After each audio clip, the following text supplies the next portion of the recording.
Chapter 1. Return after 5 years. You wretched convict, do you think we would leave? Not a chance. After all these years, this house belongs to us. You can forget about us vacating. Why don't you just die in prison? How dare you return? In front of a modest dwelling, a loathsome middle-aged woman stood with her hands on her hips, viciously berating a young man, her words laced with malice and devoid of any semblance of compassion for the rightful owner of the house. The young man, Yi Feng, was indeed the proprietor of the residence, while the woman, Lu Hong, was his former neighbor, notorious in the vicinity for her sharp tongue and spiteful demeanor. The audacity with which she insulted Yi Feng stemmed solely from the fact that he had just emerged from prison. He had returned with a heart full of hope, only to be met with this brutal onslaught, witnessing such a disheartening scene. As he listened to her venomous tirade, an unquenchable rage ignited within him. His expression darkened, and he clenched his fists so tightly that his nails pierced his palms. Each of Lu Hong's words struck him like daggers, embedding themselves deep in his heart and causing unbearable anguish. You and your mother are both worthless. A seductress who entices others, giving birth to a bastard like you. No wonder you ended up in prison. Lu Hong continued her malicious diatribe. For years, she had harbored deep jealousy towards Yi Feng's mother, often speaking ill of her behind her back. Now that Yi Feng's mother had passed away and he had just been released from prison, Lu Hong felt emboldened to unleash her vitriol without restraint. Indeed, Yi Feng was born out of wedlock, but it was not due to his mother's seduction of his father. His mother, Chun Mei, had been a woman of grace. Yi Feng's father, Yi Xianxian, belonged to the esteemed Yi family, a prominent lineage in the entire Nanling province. During his youth, he had come to Lianqing to expand the family business, where he fortuitously met and fell in love with Chun Mei. The vast chasm created by their differing social standings foretold a tragic conclusion. Ultimately, Yi Xianxian abandoned Chun Mei, who was pregnant at the time, succumbing to familial pressure to marry into another prestigious family. Left to bear the burden alone, Chun Mei raised her child in Lianqing, enduring scorn and disdain due to her beauty and status as a widow. She frequently became the target of envy from other women, with Lu Hong being among the most vicious. However, possessing a gentle disposition, Chun Mei had never engaged in quarrels despite the adversity. Instead, she devoted herself to nurturing Yi Feng. Under her guidance, Yi Feng excelled academically, achieving remarkable results in his studies. He topped the entrance examination in Lianqing and secured a place at a prestigious university in the provincial capital. During his time in university, he successfully established his own company, navigating both his academic and entrepreneurial endeavors with remarkable ease, which filled Chun Mei with pride. By the time of his graduation, Yi Feng's company had grown significantly, boasting assets exceeding 1 billion yuan. He was merely 23 years old. The year preceding his imprisonment, the Yi family had sought him out, expressing a desire for him to return to the fold, to acknowledge his heritage. The patriarch of the Yi family even intended to groom him as the heir of the esteemed lineage. Originally, he intended to sever all ties with the so-called first family of the provincial capital, a prestigious lineage. However, Chun Mei, his mother, desired for him to acknowledge the Yi family. To avoid disappointing her, Yi Feng reluctantly chose the path of ancestral recognition. This decision, however, ruffled the feathers of certain individuals within the Yi family, leading to covert machinations against him. Consequently, Yi Feng found himself imprisoned for 5 long years, and his mother, Chun Mei, was tragically harmed, forever separating them in life and death. Every time he reflected upon this, a dull ache would gnaw at his heart. Now, confronted with the stark truth, his veins bulged, and his gaze turned piercing as he fixed his eyes on Lu Hong, gravely demanding, "Say that again." Faced with Yi Feng's beast-like glare, Lu Hong felt a pang of fear. After all, she was merely a woman, and he was a notorious convict reputed for his violent past. Unbeknownst to her, she had unwittingly provoked a formidable foe. Indeed, Yi Feng had spent 5 years in prison, yet she remained ignorant of the tribulations he endured during that time. Following the betrayal, certain factions within the Yi family sought to eliminate any chance of his redemption, piling upon him a litany of accusations. Murder, arson, robbery, and even the despicable charge of stealing candy from children were among the myriad of offenses attributed to him. The weighty verdict, exceeding 10 pounds, was a testament to the gravity of his alleged crimes, garnering widespread media attention and dubbed as a monumental case in the nation. As a result, he was cast into the most dreadful prison in the realm, a place from which no one had ever emerged alive. Yet, rather than perishing, Yifeng experienced an extraordinary transformation. Under the watchful eye of a highly guarded elder within the prison, he honed his martial prowess, emerging as an unparalleled master over the course of 2 years. Subsequently, he ascended to kingship within the prison. When adversaries from the northwest invaded, the military summoned him. With his singular strength, he vanquished countless foes, claiming the heads of over a dozen god-level adversaries. From that moment forth, adversaries bowed in submission, deterred from further incursions. In the ensuing years, the military enlisted him to train elite soldiers, and he meticulously forged a formidable battalion known as the Shinjo Guard. Leading this force, he waged campaigns across the land, instilling fear in numerous foreign entities. He forged a legacy of unparalleled achievements, becoming the most enigmatic figure in the Realma living myth, a singular legend. This was the very reason he emerged from that prison. Those behind the Yi family could never have fathomed that he would not only escape, but also return with formidable strength and a fervent desire for vengeance. Yifeng had truly traversed the battlegrounds of death, drenched in the blood of countless adversaries, and his aura was terrifying. Lu Hong instinctively recoiled a few steps, her heart pounding with trepidation. Yet, reassured by the presence of her husband within the house, her courage was rekindled. What of you? A wild child born of a shameless harlot. Smack! With the resounding crack of a slap, Lu Hong's words were abruptly silenced, and she was sent sprawling. What was Yifeng's strength? He had surpassed even the war gods, and even he could not comprehend the extent of his own terror. Despite his fervent attempts to suppress it, his strength remained formidable, sending Lu Hong flying, leaving one side of her grotesque visage swollen and blood trickling from the corner of her mouth, with several teeth lost in the fray. Someone's been killed. A convict has committed murder. Lu Hong, lying on the ground, was momentarily taken aback, astonished that her assailant dared to strike her. Almost immediately, she began to wail like a slaughtered pig, her voice booming and piercing, drawing the attention of neighbors who rushed out in alarm. Yifeng? How'd he get out? Didn't they say he was sentenced to life imprisonment? Perhaps he escaped from prison. We need to be cautious. The neighbors, upon seeing Yifeng, exchanged bewildered glances and began murmuring amongst themselves. What a pity for him. He was once an outstanding student, yet he chose a path of no return. If he had followed a righteous path, he would surely have achieved great success by now, becoming a figure of renown. Even if he's out now, he's essentially ruined, burdened with a criminal record. He's destined to be a failure. Some sighed in regret, lamenting his fate. Darling, who has wronged you? At that moment, a robust voice resonated from within the house as a muscular man emerged. Upon spotting Yifeng, the man charged forward, his face contorted with rage. You little brat, are you seeking death? How dare you come to my home and act so brazenly? Chapter 2. He has escaped from prison. Yifeng gazed at the approaching figure, a familiar face, Zhou Hai, the husband of Lu Hong. He was notorious in the vicinity. A typical bully who preyed on the weak, often found loitering in the bars and entertainment venues of Yancheng. Accompanied by a few lackeys, he fancied himself a big shot. Yet he was merely the lowest tier among delinquents. Upon seeing her husband, Lu Hong rushed to him, her voice rife with distress, pointing accusingly at Yifeng. Darling. It's this wild bastard. He wants us to move out and even struck me. Zhou Hai's expression darkened at her words. How dare this brat act so brazenly at his doorstep? Rumor had it that in recent years, Zhou Hai had aligned himself with a powerful boss, amassing considerable wealth, which lent him an air of authority.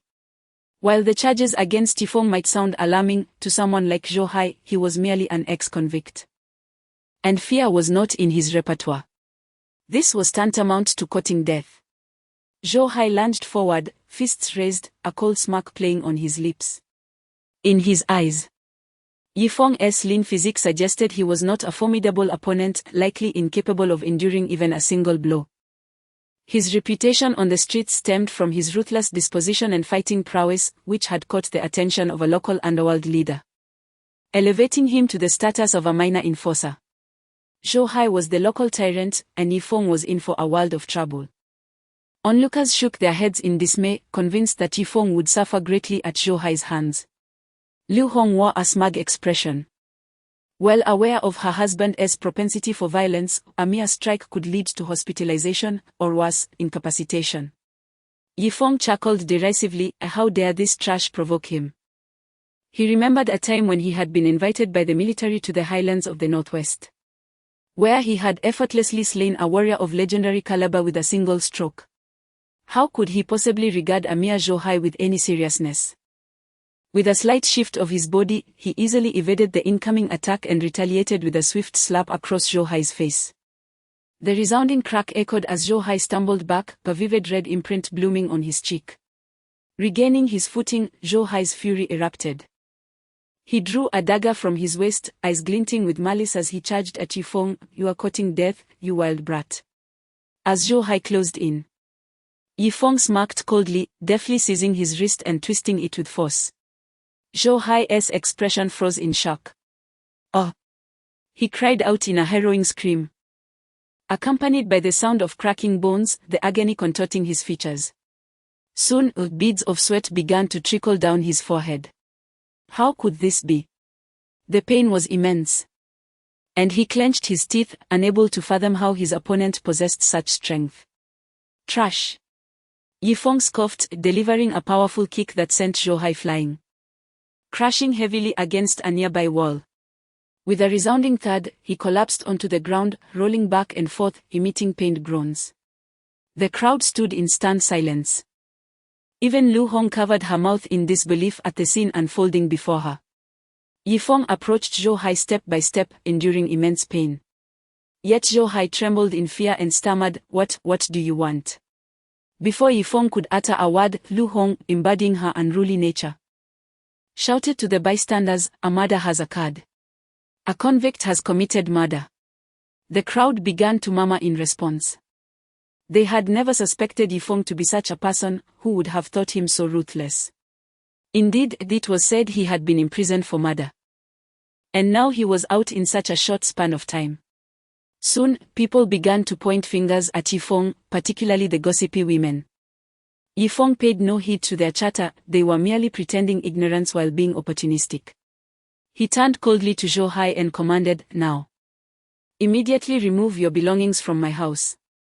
Though this residence lay on the outskirts of Liancheng, its value was considerable, skyrocketing in worth over the past few years, at least several million, given the land. What manner of individuals were Zhou Hai and his wife? One a thug, the other a shameless shrew. How could they relinquish such a prize? Enduring his pain, Zhou Hai glared at Yifeng with bitterness. Having spent years in the underworld, he possessed some understanding of the law. Faced with this menacing young man, he was filled with confusion. How could he have been released so swiftly? Given Yifeng's crimes, it seemed improbable he would ever see the light of day again. Was it possible he had escaped from prison? Zhou Hai entertained this thought, becoming increasingly convinced Yifeng must be an escaped convict, for how else could a murderer be free after merely 5 years? Yes, he must have fled prison. If he reported this to the authorities, Yifeng would be doomed. This marked the first time Zhou Hai contemplated seeking help from the police. For he had always been the one to oppress others. No one had ever cornered him to this extent before. Honey, this wild brat must have escaped from prison. We need to report this. Zhou Hai gritted his teeth and shouted to Lu Hong. Realizing the gravity of the situation, Lu Hong quickly retrieved her phone and dialed the authorities. I knew it. He must have escaped. With such a grave offense, how could he be released in just 5 years? The onlookers, reveling in the unfolding drama, unanimously concluded that Yifeng was indeed a fugitive. Throughout this ordeal, Yifeng remained silent. Involving the police was precisely what he desired, to expel this family and reclaim his home. After Lu Hong completed her call, it wasn't long before several officers arrived, one middle-aged and 2 younger ones. The middle-aged officer, named Li Sha, surveyed Zhou Hai on the ground with some astonishment. Familiar with Zhou Hai from his frequent escapades in the area, Li Sha knew him well, even to the point of having some unsavory dealings with him. Upon seeing a familiar face, Zhou Hai immediately pointed at Yifeng and shouted, "Officer Li, this man is a fugitive. Quickly, apprehend him." "Indeed. He is a fugitive from prison. Look at what he has done to us. Capture him at once," Lu Hong exclaimed, adopting a victim's demeanor as she pointed at Yifeng. The other party adamantly insisted that Yifeng was an escaped convict, conveniently omitting any mention of their own encroachment on Yifeng's home. Upon hearing this, Li Sha's expression grew cautious.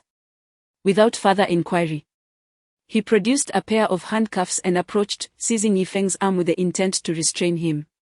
"Come with me to the police station," Li Sha stated coldly.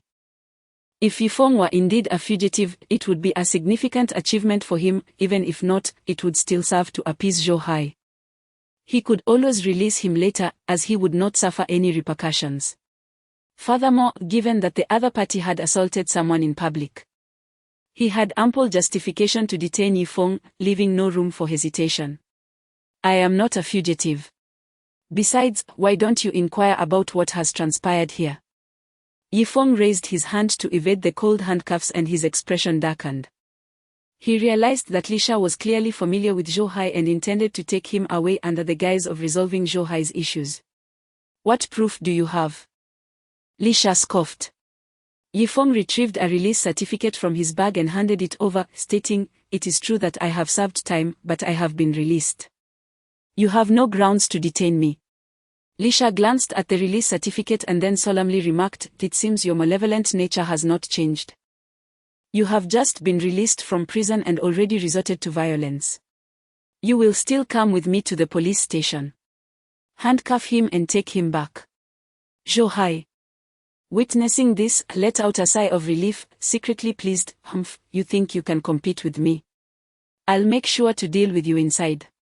Lu Hong, seeing the turn of events, ceased her pretense, standing up and pointing at Yifeng while berating him, "Wild brat, let us see how arrogant you can be now."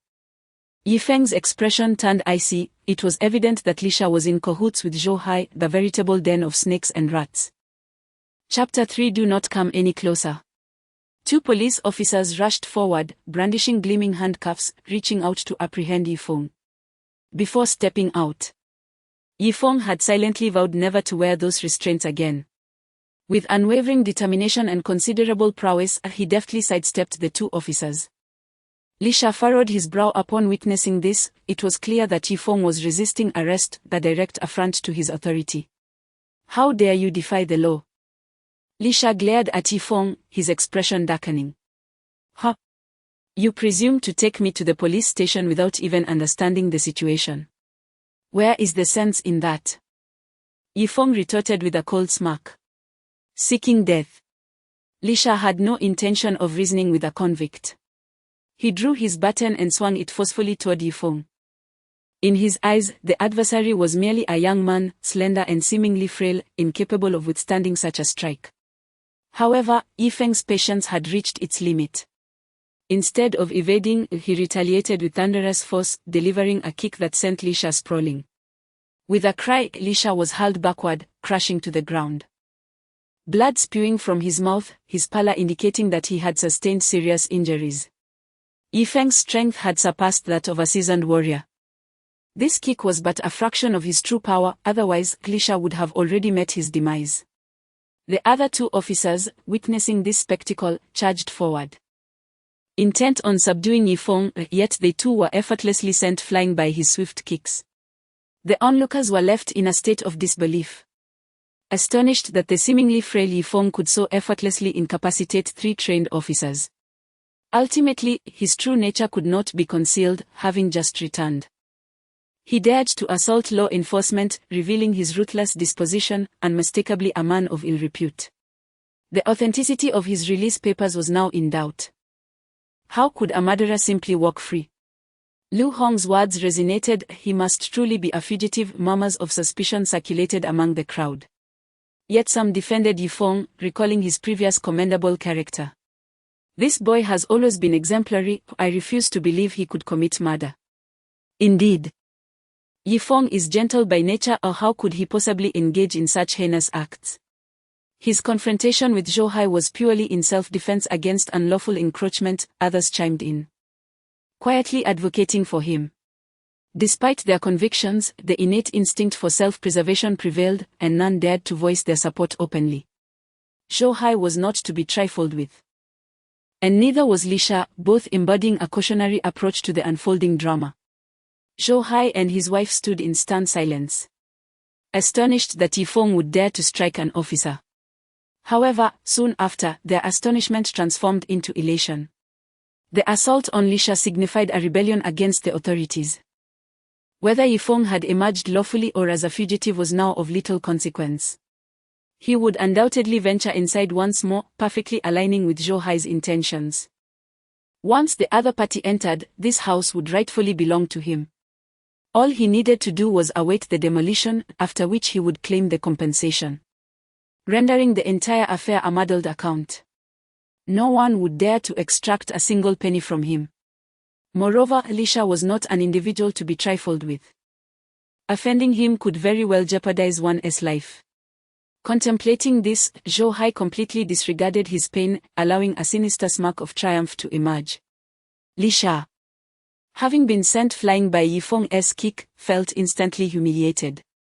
In a fit of rage and indignation, he drew a firearm from his waistband, aiming it squarely at Yifeng, ready to pull the trigger and eliminate him once and for all. Yifeng's expression darkened, he rushed forward, forcefully stomping down on the hand that clutched the weapon. The sound of bones shattering mingled with a piercing scream, and Li Sha's face contorted in agony, his eyes wide with horror.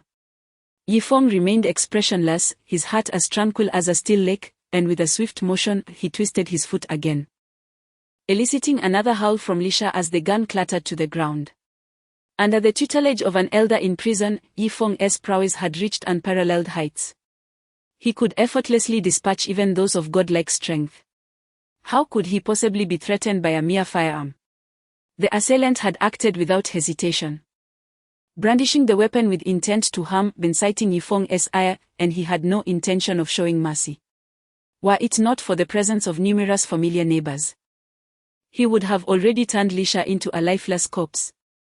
This scene left the onlookers in utter shock, murmuring in disbelief that Yifeng would dare strike a police officer. Many lamented, having initially thought his lawful release marked a new beginning. It now seemed inevitable that he would return to incarceration. Some speculated, given Yifeng's brutal demeanor, he must have taken countless lives in the past to exhibit such ferocity. Even Zhou Hai was taken aback. He realized he had instigated this situation and feared that Yifeng would not spare him. With this thought in mind, Zhou Hai signaled Lu Hong, slowly attempting to crawl back into the house, seeking refuge from this merciless harbinger of death. You dare assault an officer? Quickly, notify the police department. Li Sha bellowed frantically at his two subordinates. The young officers, in a state of panic, fumbled for their phones and dialed the police station.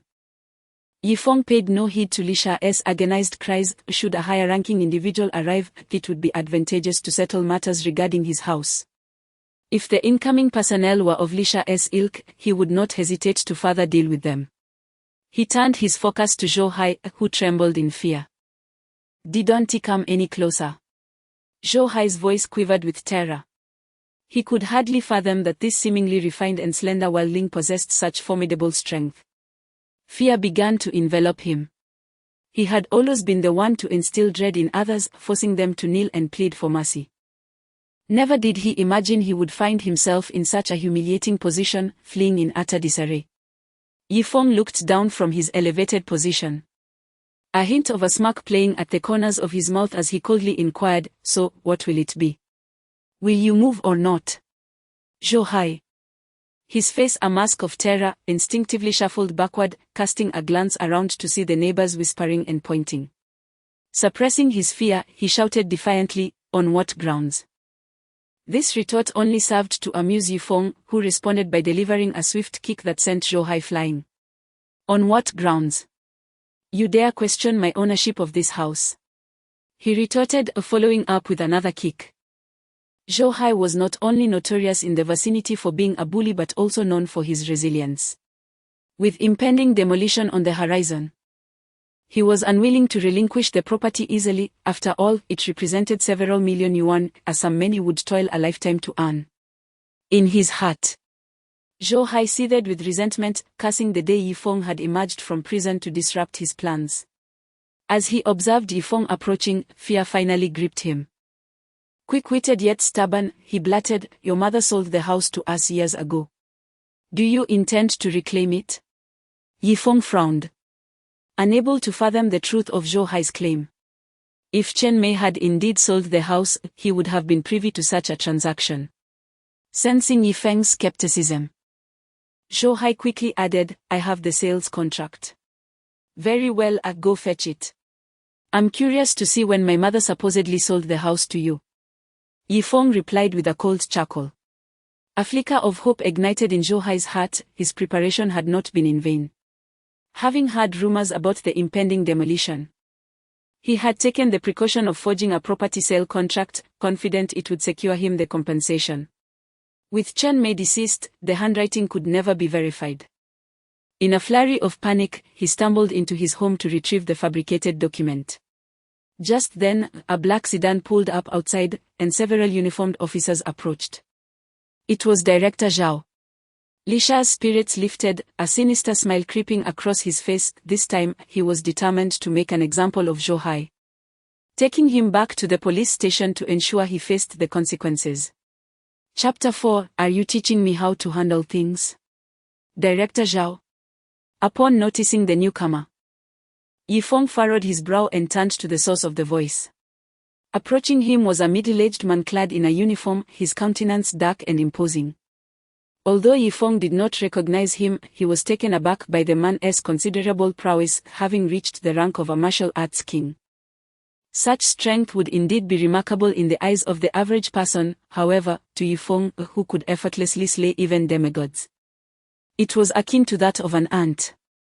During his time in prison, at the behest of the military, Yifeng had trained the Shenzhou guards. Among those he trained, the weakest had already attained the level of a martial arts king, with some exceptional individuals even reaching the level of a demigod. That cohort had since dispersed across the nation, now commanding their own territories. Naturally, Yifeng would not regard someone of near martial arts king strength with any seriousness, rather, he was intrigued by the attitude the man might display. Should he prove to be of the same ilk as Li Sha, Yifeng would not hesitate to impart a lesson. "Director Zhao, you have finally arrived." Upon seeing Director Zhao, Li Sha hastily scrambled to his feet, bowing and scraping as he approached. Moments ago, he had harbored a fear of Yifeng, but the sight of Zhao filled him with newfound confidence. The individual referred to as Director Zhao was Zhao An, a man of no ordinary caliber.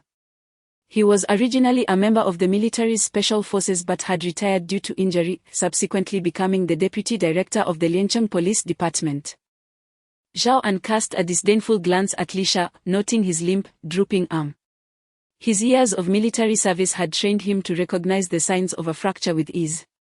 Having served in the Liancheng Police Department for many years, he was well aware of Li Sha's character. Nonetheless, regardless of the circumstances, assaulting a police officer was a serious offense. As the deputy director, he could not ignore this matter and inquired in a deep voice, "What exactly transpired?" "Director Zhao, this kid has just been released from prison and attempted to usurp someone else's property. I came to handle the situation, yet he injured me," Li Sha retaliated, casting himself as the victim. Zhao An was not easily deceived and did not fully accept Li Sha's account. He approached Yifeng and asked, "Just released from prison?" Yifeng appraised him coolly and nodded in affirmation. "Officer, do not believe him, he is an escaped convict. Hurry and take him back, preferably for execution." Lu Hong interjected, revealing her true nature as she shouted. She was eager for Yifeng's demise, as it would clear her path to wealth. Yifeng, undeterred, presented Zhao An with a release certificate from Shili prison. "Yifeng?" Zhao An was taken aback, the name not unfamiliar to him. Years ago, The case surrounding Yifeng had caused quite a stir, and he had heard whispers of it.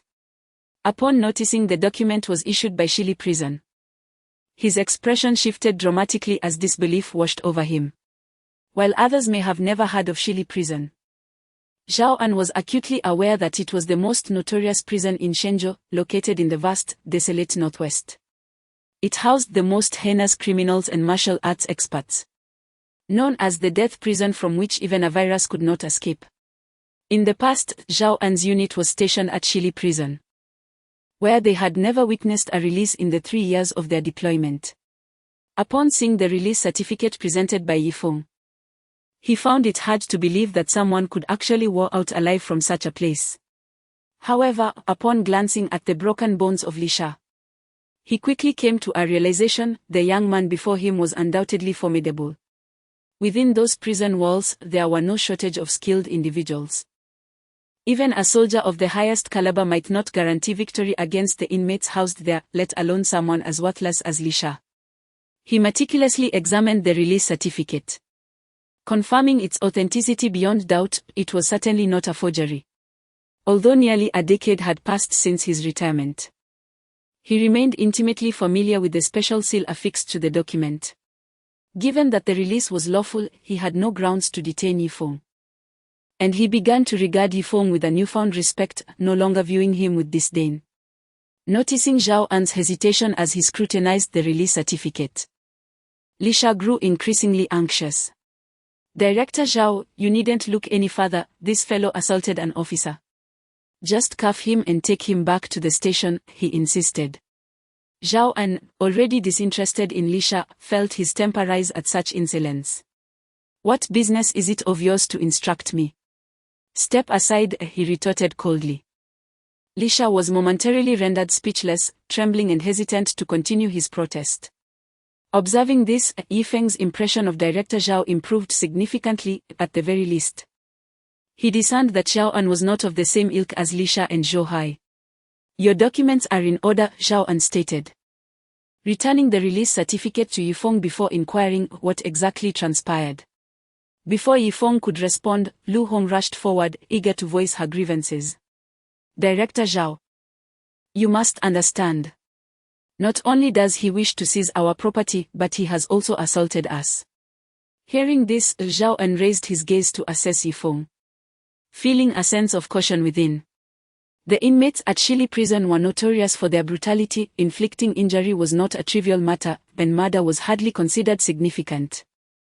In response, Yifeng chuckled coldly. "Lu Hong, we have been neighbors for many years. When did my house become yours? We still possess the property sale contract signed by your mother from years ago. What is the matter? Does it not hold validity in your eyes? Darling, show the contract to Director Zhao," she urged. With Zhao An present, Zhou Hai dared not act brazenly. He was merely a local thug, and even he understood the limits of his audacity in front of a deputy director. He hurriedly approached and handed the contract to Zhao An. Zhao An examined the document closely and found no discrepancies. It bore Chen Mei's signature and a vivid red thumbprint. He returned the contract to Yifeng, asking, "Is this your mother's thumbprint?" Yifeng took it in hand, immediately discerning that the contract was forged. The signature was not that of his mother. Having been tutored by Chen Mei since childhood, he was exceedingly familiar with her handwriting. While there was some resemblance, he could assert with certainty that it was not her signature. Yifeng tossed the contract aside and spoke in a low voice. "Zhou Hai, you truly are something else. In your quest to usurp my family's property, you have even forged a contract." "Humph, you claim it's forged, but clearly, it bears Chen Mei's signature," Lu Hong asserted decisively. With Yifeng's mother having passed away, verifying the handwriting had become an impossible task, which served as the foundation of Zhou Hai and his wife's confidence. As long as the opposing party could not prove that the transaction contract they possessed was fraudulent, the property would rightfully belong to them. Just as they displayed their triumphant smiles, Yifeng retrieved a letter from his tattered bag and handed it to Zhao An, saying, "This letter was written to me by my mother. A mere glance will reveal its authenticity." Chapter 5. Get lost. Upon hearing the words, Lu Hong and her husband's expressions shifted slightly, revealing their growing anxiety. Yifeng's mother had passed away shortly after his imprisonment, during which she had penned several letters that he cherished and preserved. The contents of these letters, written in Chen Mei's own hand, served as the most compelling evidence for handwriting verification. Given Yifeng's capabilities, he had no need to engage in lengthy discussions. A mere phone call could resolve the matter at hand. However, having just returned, he was keen to avoid drawing the attention of any potential adversaries. Thus he wished to keep the situation from escalating. The mystery surrounding his mother's death and the individuals who had conspired against him required thorough investigation. Director Zhao, please assess this for yourself. After speaking, he handed the letters to Zhao and did not scrutinize the contents of the letters but compared the signatures. And upon noticing the discrepancies in handwriting, he instantly realized that the contract was indeed forged. Are you aware that forging contracts is a criminal offense? Zhao An exclaimed in a furious tone. Having come from a military background, he despised those who resorted to deceitful means for personal gain. While his straightforward nature might have served him well in the military, it had hindered his career in the political arena, resulting in nearly a decade of stagnation in his current position as deputy director. Seeing Zhao An's rage, Lu Hong panicked and immediately knelt, pleading, "Director Zhao, we didn't mean any harm, please spare us." The atmosphere around them shifted dramatically, with onlookers beginning to criticize Lu Hong. "I knew it. How could Lu Hong have moved into Chen Mei's home? She told us that Chen Mei needed money for medical treatment and sold her house to her. But it turned out to be a forgery." The crowd buzzed with speculation. Lu Hong, disregarding her dignity, continued to beseech Zhao An for mercy. Zhou Hai's face darkened with anger, as he had not anticipated that this wild brat would possess Chen Mei's handwriting. Zhao An, displaying indifference towards Lu Hong's pitiful demeanor, glanced at Yifeng. He sensed that this young man was far more formidable than he appeared, having observed Li Sha's hand, which had been crushed to a pulp. He surmised that the perpetrator was likely of a martial prowess comparable to a warlord. Such a person, having just emerged from Shili prison, was fully capable of resolving his own issues. Should he choose to, he might even eliminate the couple without a trace. As Zhao An regarded Zhou Hai and his wife, a hint of pity crept into his gaze. "Yifeng, we have been neighbors for over a decade. Have mercy and let us go. We will return the house to you and move out immediately." Lu Hong, keenly attuned to Zhao An's expression, hastily knelt before Yifeng, grasping at his pant leg in desperation. The act of forging a contract constituted fraud, particularly involving a property of considerable value, and the implications were grave. Yifeng's face twisted in disdain as he kicked her away, stating, "Leave at once. How you choose to deal with this is a matter for Director Zhao. It is beyond my concern." The subsequent events unfolded with remarkable simplicity as Zhou Hai swiftly removed the belongings from Yifeng's residence. Adjacent to it stood his original abode. And in less than an hour, the space was completely cleared. Li Sha remained silent throughout, harboring a deep-seated resentment towards Zhou Hai. Ultimately, Zhao An escorted Zhou Hai and his spouse to their vehicle, and before departing, Zhou Hai cast a venomous glance at Yifeng. Yifeng absorbed the expression, yet dismissed it from his mind, considering them mere ends. Li Sha, feeling a sense of injustice, brooded over his own battered state while the other party seemed unscathed. Under normal circumstances, even if the adversary were justified, they would have been brought to the police station. It was evident that Zhao An had acted with intention. "Director Zhao, isn't this handling rather improper? This brat assaulted me, which qualifies as an attack on a police officer, and you simply let him go." Zhao An raised an eyebrow and shot Li Sha a glance, retorting, "Get lost, I don't need you to instruct me on how to do my job." Li Sha clenched his teeth but ultimately refrained from further protest, lifting his injured arm and departing with the two officers.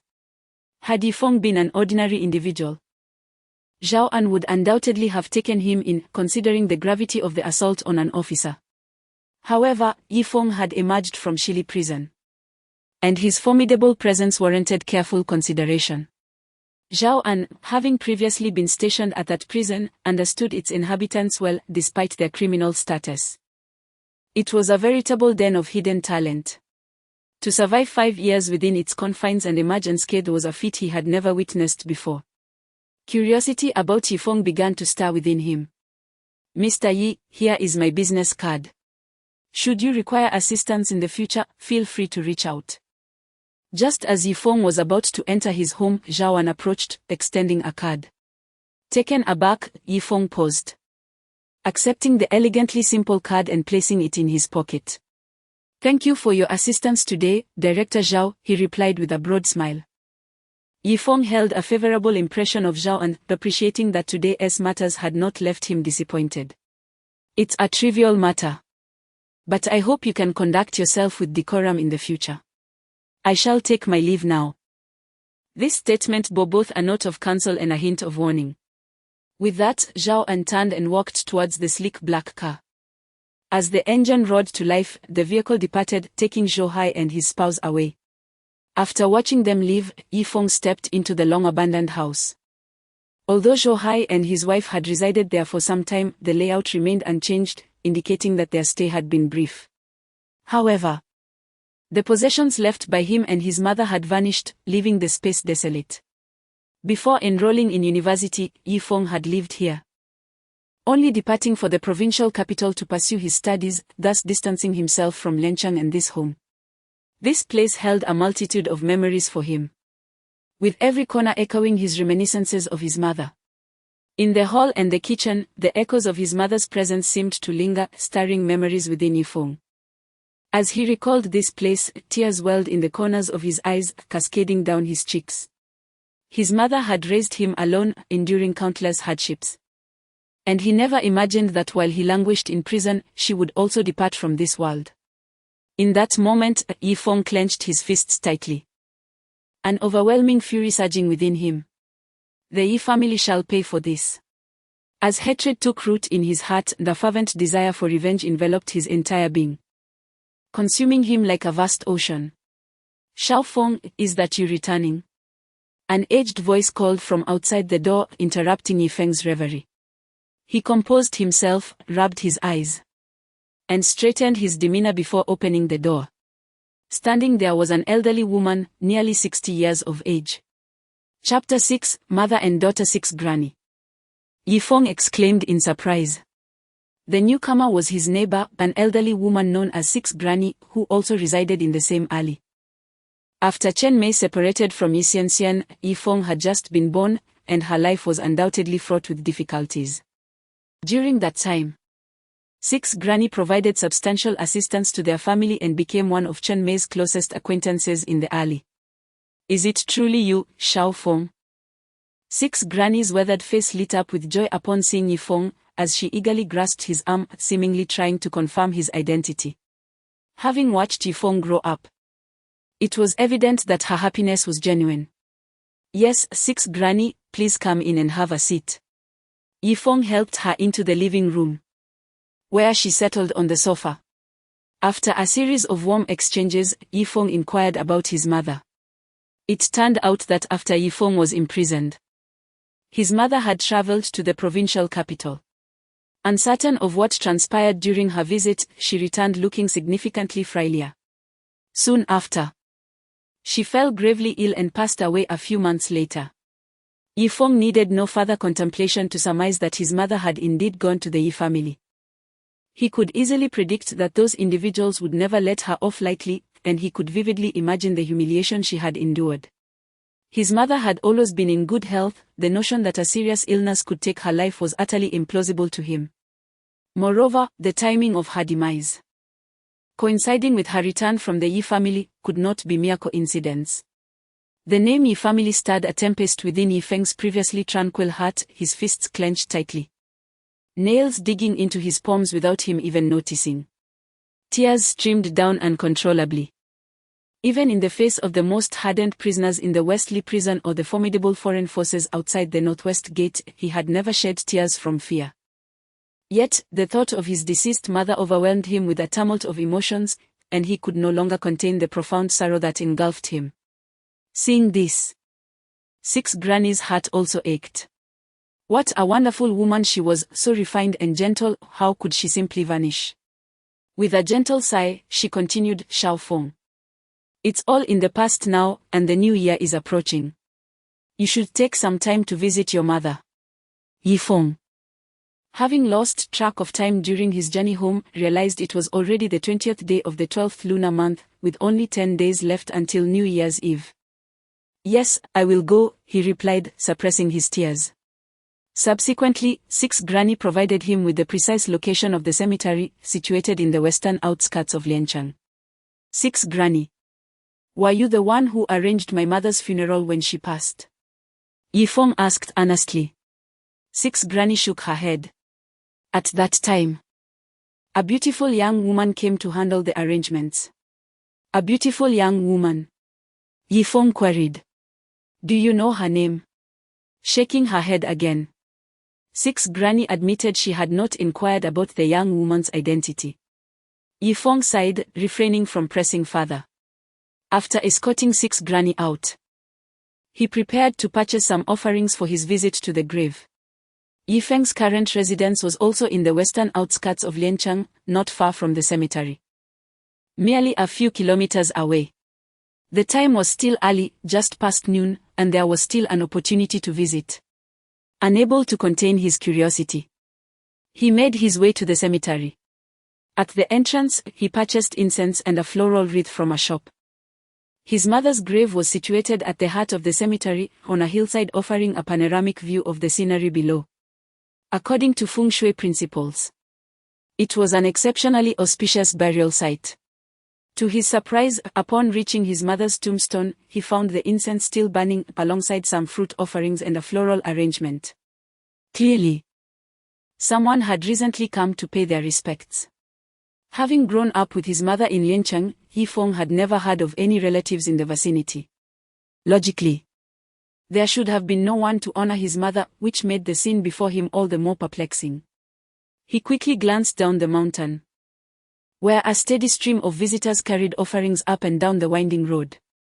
As the year drew to a close, many came to commemorate their loved ones, leaving him unable to discern any clues.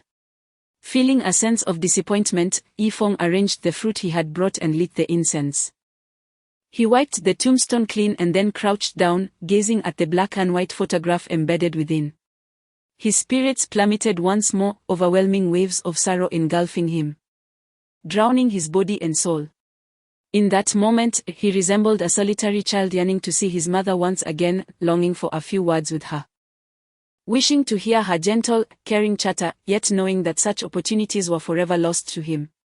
Meanwhile, at the foot of the cemetery, a young woman cradled a little girl as they approached a BMW.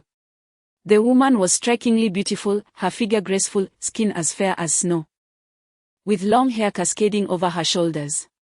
She wore a traditional women's suit and sunglasses. The little girl, around 4 or 5 years old, was exquisitely delicate, her large, clear eyes radiating cuteness, and her round cheeks inviting a gentle pinch. "Mommy, are we going home?" the little girl inquired, her voice soft and innocent as she rested her head on the woman's shoulder. "Yes, darling, after paying respects to Grandma, we will certainly go home," the woman replied, opening the car door and placing the girl in her seat, affectionately ruffling her hair. The woman moved to the other side of the car, entered the driver's seat, and, removing her sunglasses, carelessly tossed them aside, just as she was about to start the engine. The little girl poked her adorable head out, her bright, clear eyes fixed on her mother, and with a pout, she whispered, "Mommy, others have mothers, fathers, and grandmothers. Why don't I have a daddy?" The woman's hand on the steering wheel froze, her heart a tumult of emotions, 3 parts sorrow, 3 parts memory, and a greater part of resentment. Stunned for a moment, the mention of that man by her daughter stirred a tempest within her, stirring feelings that even her seasoned composure could not quell. Years ago, the Yi family had beset Yifeng with numerous charges, including rape, and even orchestrated a courtroom identification by the alleged victim during the trial.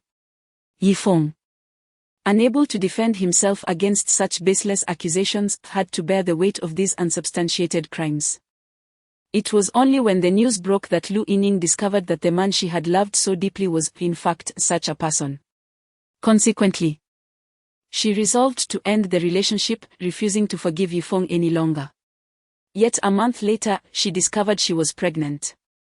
When Lu Yingying sought out Chen Mei to inquire about the prison where Yifeng was incarcerated, fate intervened. Chen Mei passed away in the hospital. After arranging Chen Mei's funeral, with no success in locating Yifeng's place of imprisonment, she ultimately chose to bring the child into this world. This decision branded her as the disgrace of her family and rendered her the laughingstock of the entire Liancheng. Heartless scoundrel. Ungrateful wretch. Clenching her pearly teeth, Lu Yingying silently cursed the man with every conceivable insult. Then, with a pale, delicate hand, she gently stroked the little girl's head and whispered with a faint smile, "Your father has gone to a place very, very far away." Chapter 7. Am I wronged? Do you believe me? The little girl blinked her big eyes and continued to ask, "Mommy, when will Daddy come back?" Her clear gaze was filled with longing. How she wished for a father. When attending kindergarten, her classmates often taunted her for not having a dad. Each time, she found herself at a loss for words, retreating to a corner to silently endure their mockery. The little girl yearned for a father who would lift her up and kiss her cheeks. Lu Yingying, witnessing the desire in her daughter's eyes, felt a painful twist in her heart.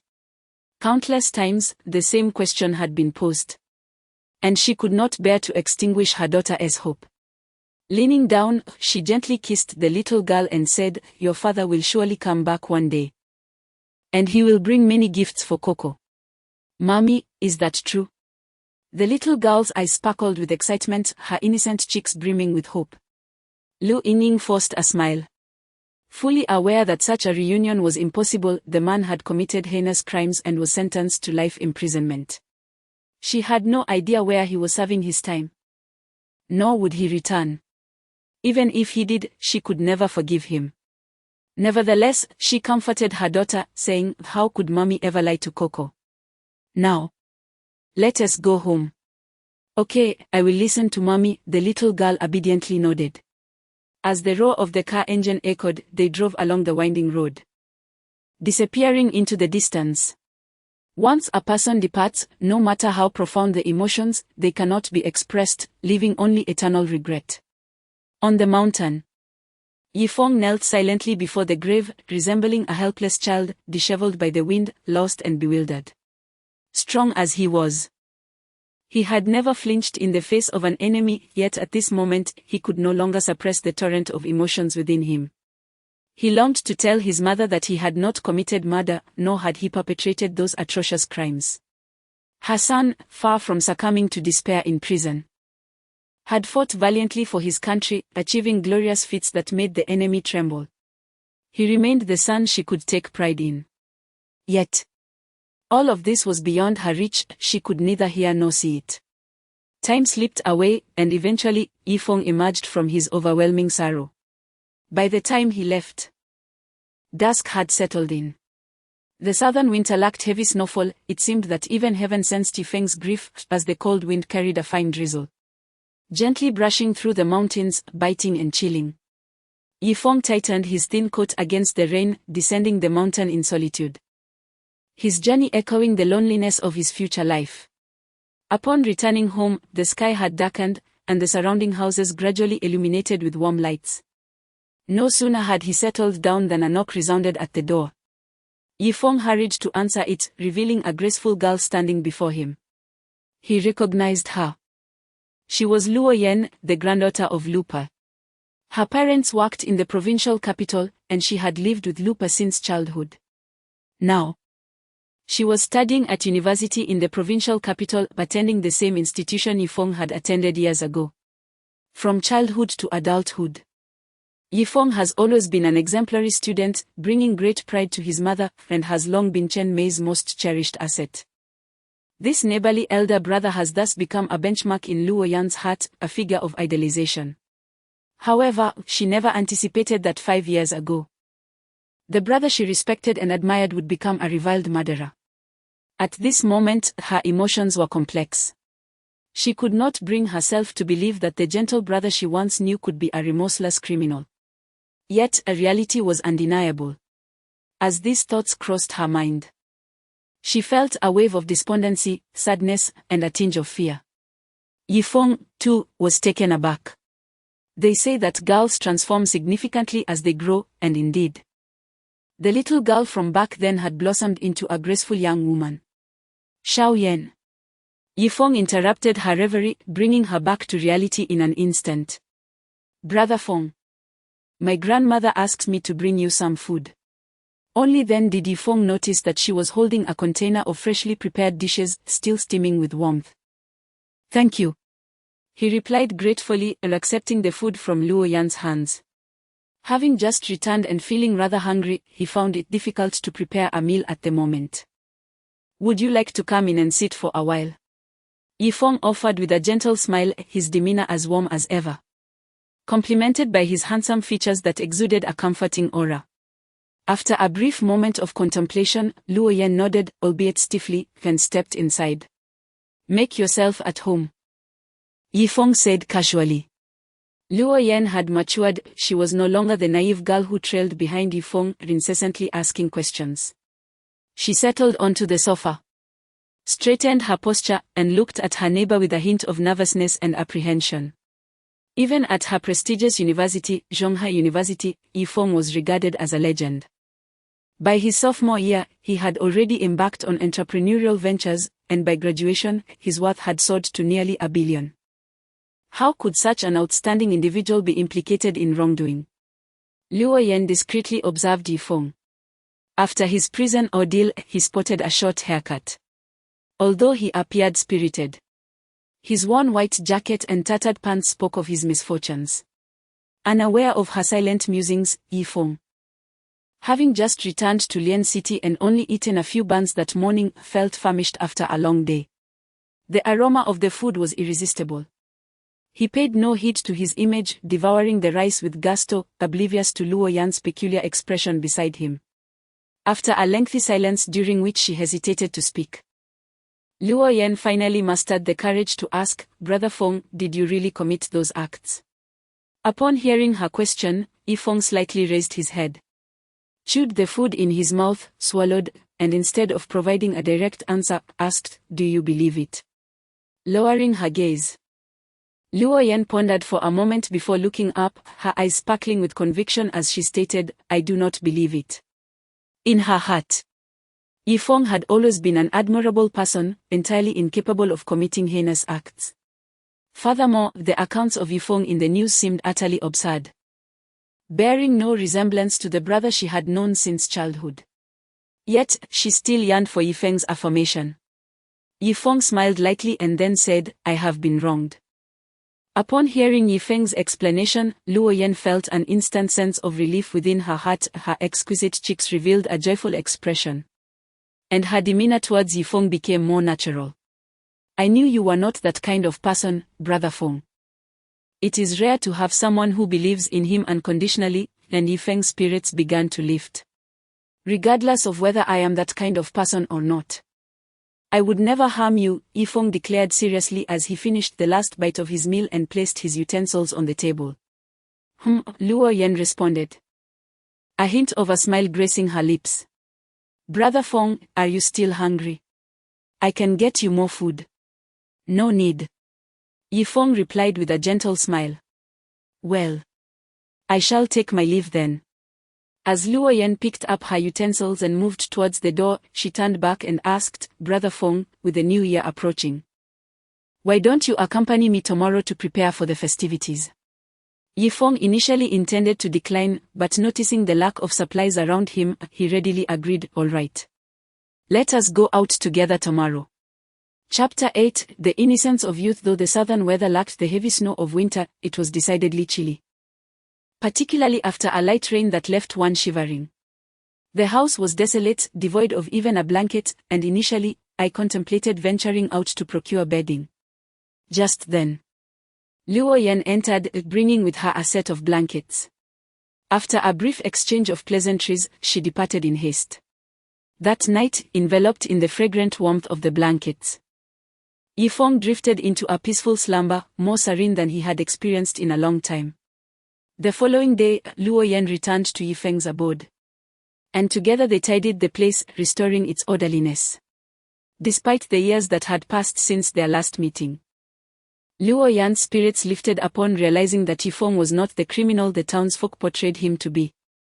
She animatedly recounted tales of her university life, sharing anecdotes from their school days, transforming into a lively young lady reminiscent of a decade ago.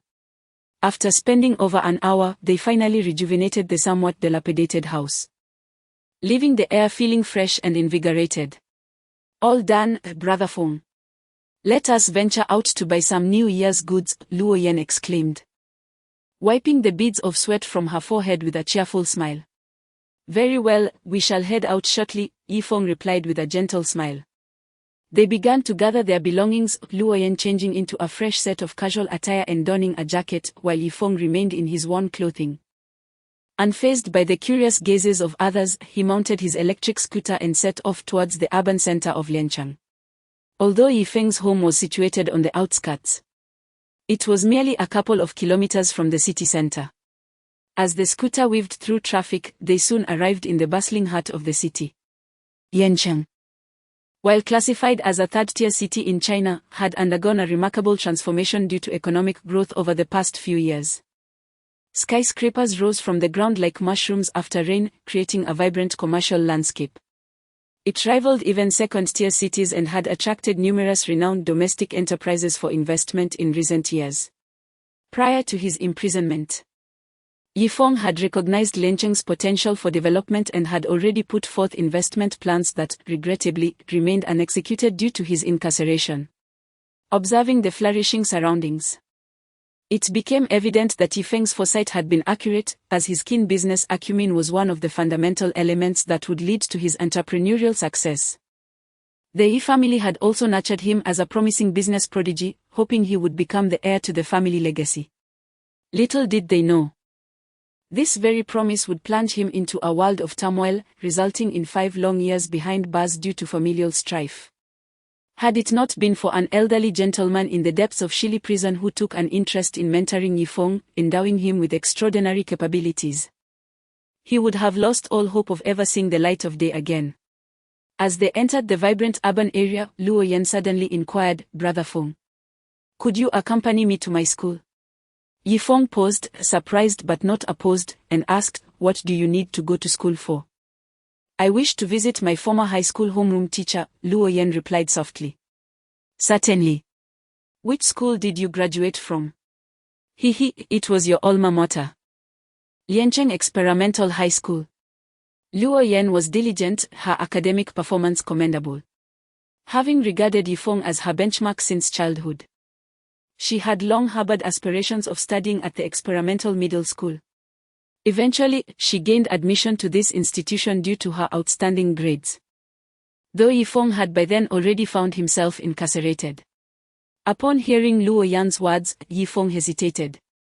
He was reluctant to revisit the past and apprehensive about encountering his former teachers, having yet to absolve himself of his transgressions.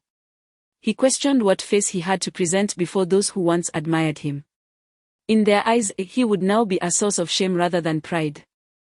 Seeing the yearning in Luo Yan's gaze, Yifeng ultimately resolved to accompany her, albeit with a cautionary note, Xiao Yan, I can take you there, but please refrain from mentioning my return to those familiar teachers.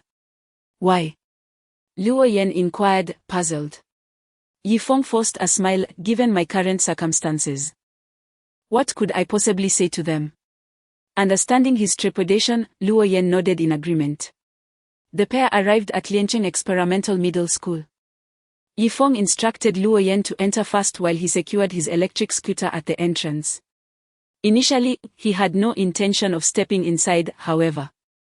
Gazing through the doorway at the playground, he was transported back to the innocent days of his youth, nostalgia washing over him. Unconsciously, he ventured inside. The security guard at the entrance had changed, a robust middle-aged man now stood in place of the stern, unyielding elder of yore. As Yifeng approached, the guard quickly intercepted him, inquiring, Who are you, and what is your purpose here? I'm with that girl who just went in. I was a student here, and I merely wish to glimpse my alma mater, Yifeng replied with a smile. The guard scrutinized him but softened upon realizing Yifeng had accompanied Luo Yan. As the year drew to a close, it was not unusual for alumni to return and visit their old teachers, so the guard permitted him entry without further ado. Once Yifeng had distanced himself, the guard scoffed at his retreating figure, muttering, "People only return to school after making something of themselves. Who does this shabby electric scooter rider think he is?" Yifeng, hearing the derisive remarks, dismissed them, recognizing that engaging with such individuals was beneath him. Years had passed, and the school remained largely unchanged. Before him stood the grand teaching building, the expansive playground at its heart, flanked by dormitories for teachers and students. Every corner of this place bore the imprints of youthful days gone by. He could almost envision the silhouettes of those who had once chased each other across the playground. Time had flown, 10 years in a blink, each scene from the past replaying in his mind like a film reel, each moment worthy of remembrance. The innocence remained. Yet the world had transformed. The sole alteration to the campus was the addition of a brand new teaching building, which he had financed with a generous sum of 10 million after his university graduation. Although the school is officially on holiday, its halls are far from empty, filled instead with individuals returning to relive cherished memories. These are accomplished individuals, thus evidenced by the array of luxurious cars gracing the playground. Groups of people can be seen entering and exiting the faculty dormitory, while the teaching building and cultural corridor are populated by small clusters of visitors strolling together. Unbeknownst to him, Yifeng found himself at the school bulletin board within the cultural corridor, the place that once proudly showcased his achievements as a paragon among his peers.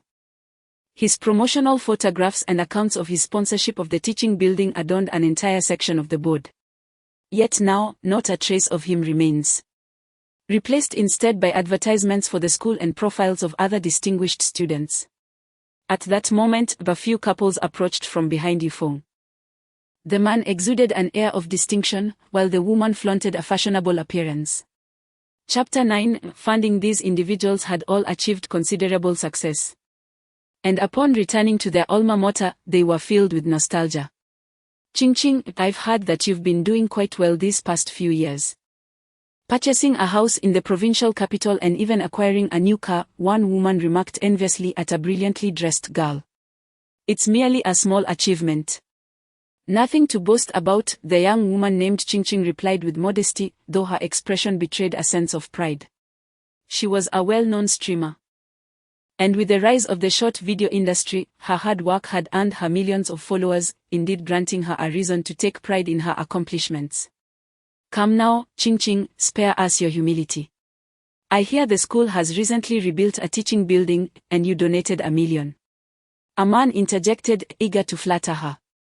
"That's nothing significant," Ching replied with a slight smile. "It probably only places me on the donation list." Others chimed in with playful banter. "Compared to that once prominent student from our school, it's hardly worth mentioning."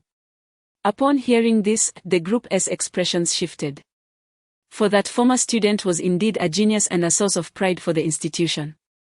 He had excelled academically in high school, successfully launched a business during his university years, and upon graduation, had amassed a fortune worth billions, donating an entire teaching building to his alma mater. At that time, the entire city of Lian was abuzz with the news. Ching recalled the grand reception he received upon his return to the school. Banners hung, red carpets rolled out, and a student honor guard organized to warmly welcome him. What a spectacle it had been! He had become a benchmark for countless students aspiring to emulate his success. Ching remembered being part of the welcoming committee, catching a distant glimpse of him that stirred her youthful heart. With a deep sigh, she reflected on how, by the time she entered university, she had heard that he had been imprisoned, facing grave charges with little hope of ever seeing the light of day again.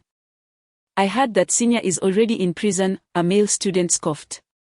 "Indeed, they say he committed a serious crime and has virtually no chance of release," another added. "In the past, our school's bulletin board showcased his glorious deeds, but now it seems all traces of him have been erased. He is no longer a source of pride for the school but has instead become a figure of disgrace."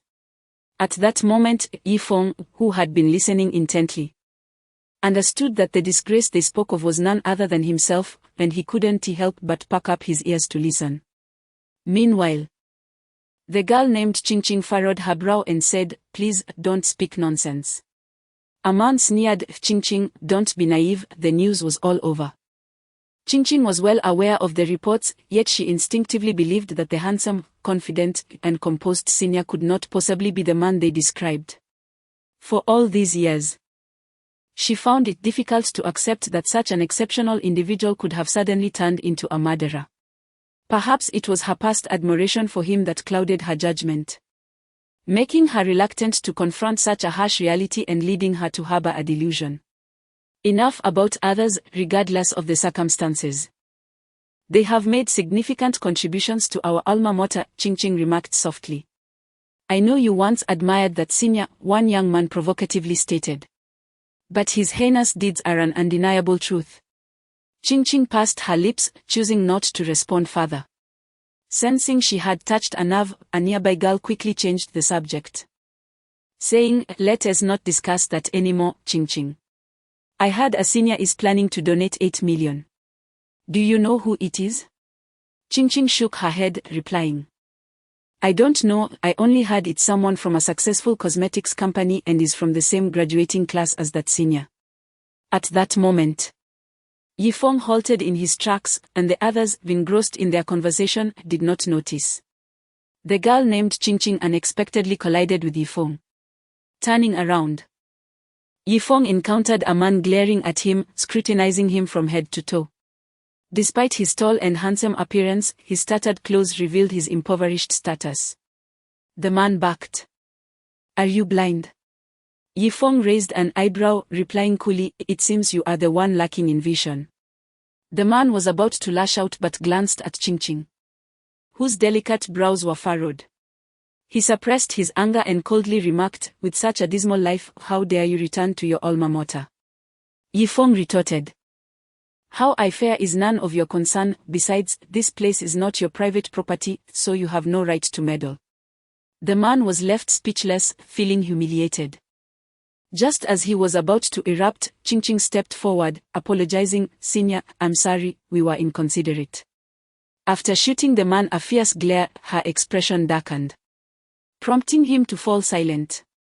Yifeng regarded Ching Ching favorably, at least she had not expressed any bias when discussing him. He had no desire to cause a scene, wishing to avoid drawing the attention of familiar teachers who might find amusement in his predicament. Thus, he smiled gently and said, "It's all right." With that, he turned and walked away, leaving Ching Ching momentarily dazed. "That senior looks quite familiar," she murmured. "Humph, just a failure who hasn't made anything of himself," she thought. "He resembles Yifeng, the one who funded the teaching building." Yet, shaking her head, she recalled that she had only seen Yifeng once before, and her memory had long since faded. Impossible, he is in prison and reportedly won't ever get out. How could he possibly be here? Yifeng was but a fleeting chapter in their lives, and soon they returned to a new topic. After departing, Yifeng strolled to the far side of the playground, close to the faculty dormitory.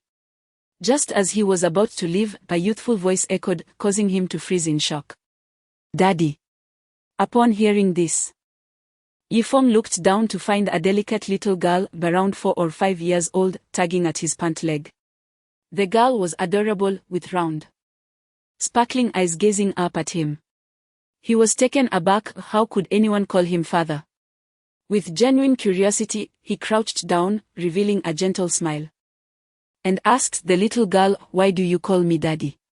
She tightened her grip on his pants and, with a serious expression befitting her tender age, replied, "I've seen a picture of my daddy, and you are my daddy." This girl before him was the same little girl he had encountered the previous day at the foot of the cemetery hill, alongside her mother. Unbeknownst to Yifeng, 5 years prior, when he was imprisoned, Lu Yingning had already been pregnant with his child and subsequently gave birth to this sweet little girl. Yifeng couldn't help but smile wistfully. How wonderful it would be to have such a charming daughter. Chapter 10, I am not your father. Yifeng could not help but gently pinch the round, chubby cheeks of the little girl, ruffling her hair as he earnestly said, "I am not your father. Where are the adults in your family?" He glanced around but saw no guardians nearby. The teacher's dormitory was just beside them. He speculated that she might be the child of a teacher who had mistaken him for her father. The little girl, however, insisted earnestly, "You are my father. You look just like him." Indeed, it seemed that her understanding was not yet fully developed, and she had likely misidentified Yifeng. At that moment, Luo Yan came running down from a nearby dormitory, spotted Yifeng, and approached him, saying, "Brother Feng, I thought you weren't coming in." "It's fine. There is hardly anyone around. I just took a quick look around." "Who is this little girl? She's so adorable." Luo Yan, upon noticing the girl beside Yifeng, crouched down and affectionately patted her head. The little one appeared somewhat shy, retreating behind Yifeng. "Brother Feng, whose child is this?" Luo Yan inquired. Yifeng, equally perplexed, shook his head and replied, "I do not know, I just arrived, and she called me father." "You are my father," the little girl insisted, pressing her lips together with determination. Yifeng smiled wryly, crouched down, and gently patted her head. "All right, you should quickly find your family, uncle has to leave." He prepared to depart, not wishing to linger in the area for fear of encountering familiar teachers. However, the little girl did not release her grip, her eyes shimmering with unshed tears as she pitifully pleaded, "Daddy, please don't leave Coco." Yifeng's heart softened, he slightly crouched down and spoke gently. "Uncle is not your father, you must go back and find your family." As he turned to leave, the little girl clung tightly to the hem of his trousers. Yifeng lifted his foot to walk away, but she ultimately released her tender grip, watching him with a reluctant gaze as he exited the school gates. "Inying. On behalf of the school, I thank you." Two figures emerged from the dormitory. One was Lu Inying, and the other was a woman nearing 50, wearing thick glasses. "Teacher Chen, you flatter me. The school has nurtured me, so contributing in return is only natural," Lu Inying replied. Dressed in an exquisite suit and a down jacket, her elegance could not be concealed. This teacher, named Chen Qin, had been Lu Inying's homeroom teacher and was also Yifeng's mathematics instructor. Having returned to her alma mater to support the construction of a new teaching building, their discussions were nearing completion.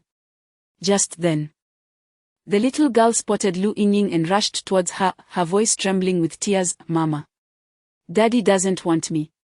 Upon hearing this, Lu Inying's heart twisted in pain. Lately, the child had been incessantly calling for her father, which had become a source of distress for her.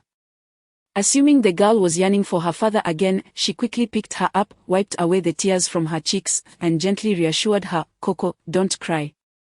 You are so precious, how could Daddy ever not want you?" The little girl sobbed, "I just saw Daddy, he didn't want Coco." As this thought crossed her mind, her tears flowed even more profusely.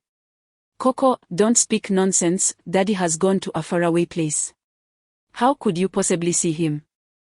A pang of sorrow pierced Lu Inying's heart as she was suddenly reminded of that man whom she both loved and loathed. Observing her daughter crying uncontrollably, her resentment intensified. Chen Qin, standing nearby, was acutely aware that Lu Inying's child was the offspring of her most outstanding student from years past.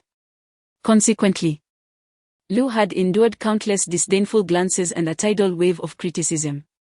Reflecting on that student, a deep sigh escaped her lips. Once, he was the pride of the school and a source of pride for all the teachers. Each time she conversed with educators from other institutions, he became a topic of prideful discussion. He resembled a meteor that, after a brief, dazzling brilliance, plummeted rapidly into obscurity, ultimately enveloped in darkness. When Yifeng was imprisoned, they all believed he had been wronged. Many of his teachers attended the trial, yet the evidence was irrefutable, confirming that the once exemplary student, known for his gentle demeanor, had ultimately strayed from the right path. With this thought, she sighed regretfully, forcing a smile as she addressed Lu Inying. "Inying, matters are nearly settled. Please comfort the child while I confer with the principal." "All right, Teacher Chen, please take care." Chen Qin nodded and proceeded towards the office in the teaching building. Lu Yingying picked up her little girl and softly said, "Coco, stop crying, Mommy will take you to eat something delicious." "Mommy, I'm not lying. I really saw Daddy just now," the little girl insisted stubbornly. Lu Yingying smiled wryly. She had searched for him for many years without a trace. How could he possibly be here? Perhaps the child, longing for her father, had mistaken someone else for him. Nevertheless, to soothe her daughter, she feigned seriousness. "Mommy believes you. Coco, Daddy will return home soon, so please don't cry." The innocent child, hearing Lu Yingying's words, ceased her tears and softly asked, "Really?" "Yes. When have I ever lied to you?" Lu Yingying replied with a slight smile. "However, before Daddy comes back, you need to grow a little. Then Daddy will surely like you." "Okay, I will eat lots and lots of food. Daddy will definitely like me." "All right, let us go eat." Lu Yingying lifted her daughter and walked towards the BMW parked on the playground. The vehicle swiftly turned around and drove out of the school. At that moment, several individuals parading on the school playground noticed Lu Yingying, one of them pointing at the departing car. "This woman is quite remarkable, or who is she?" someone exclaimed, showing off their knowledge. "She is the eldest daughter of the Lu family from Liancheng, the chairwoman of Mengtai Company. I believe her name is Lu Yingying." "Oh, it's her. We use the cosmetics produced by their company," several girls chimed in excitedly. "I didn't realize she was also our senior. We should have gone over to greet her and made a familiar acquaintance." A few young ladies expressed their regret, stating, "You may not be aware, but this year the school is raising funds, and many individuals who once walked these halls will be returning, eager to contribute." It is said that Lu Yingying has already secured a staggering 8 million in donations, placing her at the top. The group gasped in astonishment at such a significant sum. Rumor has it that after the new year, the school will host an official fundraising ceremony to celebrate the contributions of these distinguished alumni to their alma mater. Individuals like her, who have achieved such success, will undoubtedly shine as the stars of the entire school. Amidst their idle chatter, Yifeng had already left the school. His mind not preoccupied with such matters. He accompanied Luo Yan to the largest shopping mall in Liancheng, intending to purchase some goods for the upcoming festivities. Chapter 11. Serendipity. Yifeng, accompanied by Luo Yan, arrived at the largest shopping mall in Liancheng, the Liancheng Plaza. Nestled in the heart of the city's most vibrant district, the mall boasts a vast structure with 5 expansive floors. It is an enormous leisure commercial complex that encompasses supermarkets, clothing stores, and electronic products.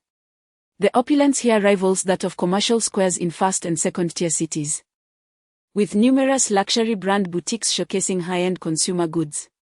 As the year draws to a close, the mall bustles with an energetic crowd teeming with shoppers. After parking the electric vehicle, Yifeng and Luo Yan made their way inside. Chapter 12. Fei Su Weiwei replied cheerfully.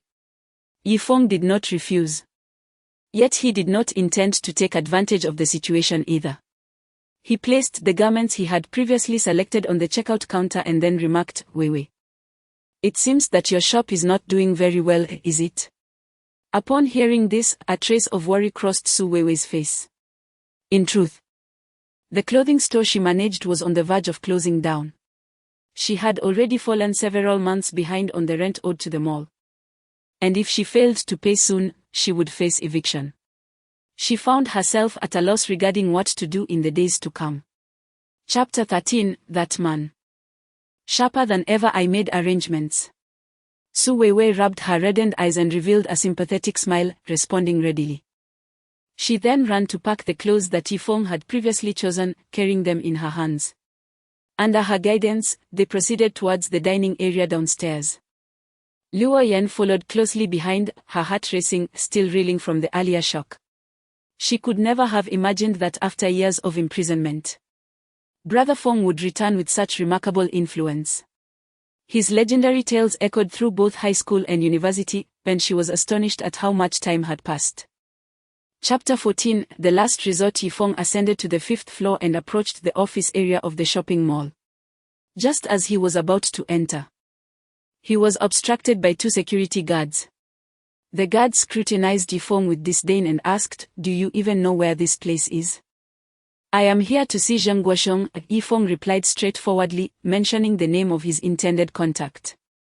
The guards, observing Yifeng's humble attire, concluded that he was yet another individual attempting to leverage connections to gain favor. One of the guards crossed his arms, his expression dripping with contempt, and retorted, "And who do you think you are? Our manager is not someone you can just waltz in to see." Chapter 15, Mother. I truly saw Father Yifeng cast a composed glance at Zheng Guosheng and remarked, "Indeed, it remains in my possession." Upon hearing this, Zheng Guosheng's expression transformed, resembling that of a man who had found solace, and he exhaled in relief. Subsequently, he exclaimed with fervor, "Mr. Yi, we welcome your return to the company at any time to lead us towards new heights of glory." The 55% stake indeed remained with Yifeng, the equity agreement having been securely placed in a subterranean vault at the bank years prior. Whenever necessary, he could retrieve it, which constituted the foundation of his confidence in returning to Yunfeng Group and served as one of the instruments to unseat Xiaojun. Chapter 16, Zhou Hai's Revenge. Lu Yingying, once regarded as the most exceptional woman of the Lu family, possessed remarkable beauty and extraordinary talent, earning her the esteemed title of the most beautiful woman in the entire Liancheng. However, this stunning woman became the center of scandal 5 years ago when she found herself unexpectedly pregnant before marriage. The news spread like wildfire, sweeping through every corner of Liancheng. In an instant, she and her entire family became the subject of ridicule throughout the city. Her father, the head of the Lu family, originally held the qualifications to inherit the family fortune. Unfortunately, the absence of a male heir resulted in him losing his status as the successor. Chapter 17, the 13th boxing gym. Yifeng was preparing to rest. Reclining on his bed, he retrieved his newly purchased phone and logged into his former Feishin account. There were numerous unread messages, remnants from several years past, some from university classmates, others from friends.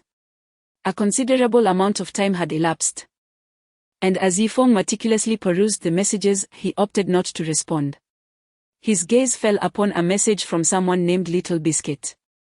After a moment's hesitation, he ultimately decided to open it. He typed a few words and gently tapped send. Little Biscuit was the Feishin moniker of Lu Yingying. Chapter 18, Do you even deserve to bargain with me? As a native of Liancheng, Qingqing was well aware of the fearsome figure her best friend referred to. Indeed, there was scarcely anyone in Liancheng who was not intimidated by him. It was worth noting that her friend's background was far from ordinary. Her father was a person of considerable influence, comparable to the likes of Lu Sandao, thus rendering them quite familiar with one another. Upon hearing her friend's words, Qingqing felt a surge of anxiety, but a glance at the elder standing behind them provided her with a modicum of reassurance. At that moment, Lu Sandao's subordinate, known as Xiao San, had already ascended the stage, locking eyes with a brawny, muscular boxer. Chapter 19, Give me a reason not to kill you, master. Lu Sandao's expression was rigid, gazing at Yifeng as if he were a creature from another realm. Xie Haisheng was no ordinary individual. He was a veritable king of soldiers. Even Lu himself, despite his prowess, found it challenging to match Xie. Yet, this seemingly naive youth before him had effortlessly sent Xie flying as if he were a mere chick. What manner of strength was this? Lu Sandao struggled to fathom it. Even the elite nurtured by the families of Liancheng could not achieve such feats. Chapter 20, The Chen family's fury. Lu Sandao discerned the actions he needed to undertake. A fierce bloodbath erupted within the boxing gym, targeting every remnant of Xie Haisheng's influence, which would be entirely eradicated this night. Meanwhile, Qingqing noticed the grave expression on the face of a girl named Xiaolan, who understood the dire ramifications following Xie Haisheng's demise. Let us return, she urged, promptly beckoning Qingqing and the elderly man to escape amidst the chaos. This night was destined to be tumultuous. A series of events that would reverberate throughout the entirety of Liancheng. However, these. Chapter 21, The misfortune of Su Weiwei. As soon as Yunfeng Group confirmed the convening of the board meeting, Yifeng received notification from Zheng Guosheng. After hanging up the phone, he contemplated the grand surprise he would present to his former classmates in a few days. Had it not been for Xiao Jun's assistance, it would not have been so easy for anyone within the Yi family to frame him at that time. However, Yifeng could never have anticipated that the person he trusted most would be the one to betray him so grievously. This betrayal instilled in him a resentment towards Xiao Jun that rivaled his feelings towards the Yi family, had it not been for his imprisonment. Perhaps his mother would still be alive. Chapter 22. One should not be too shameless. Su Weiwei, this is your matter. You must swiftly bring them back to work. Or else you shall compensate her with a sum of money, or otherwise, I will not let this go. Indeed, the ultimate goal is money. A look of despair flickered in Su Weiwei's eyes. Her unfortunate married life had drained her of all strength. The shop, which had shown signs of recovery, was thrown into chaos by Wudong's outburst, causing the surrounding customers to flee, fearful of becoming embroiled in the turmoil. Su Weiwei cast a desperate glance at Wudong, then at Yifeng, and a glimmer of courage ignited within her. She coldly declared, Wudong, I will not allow your sister to return to work.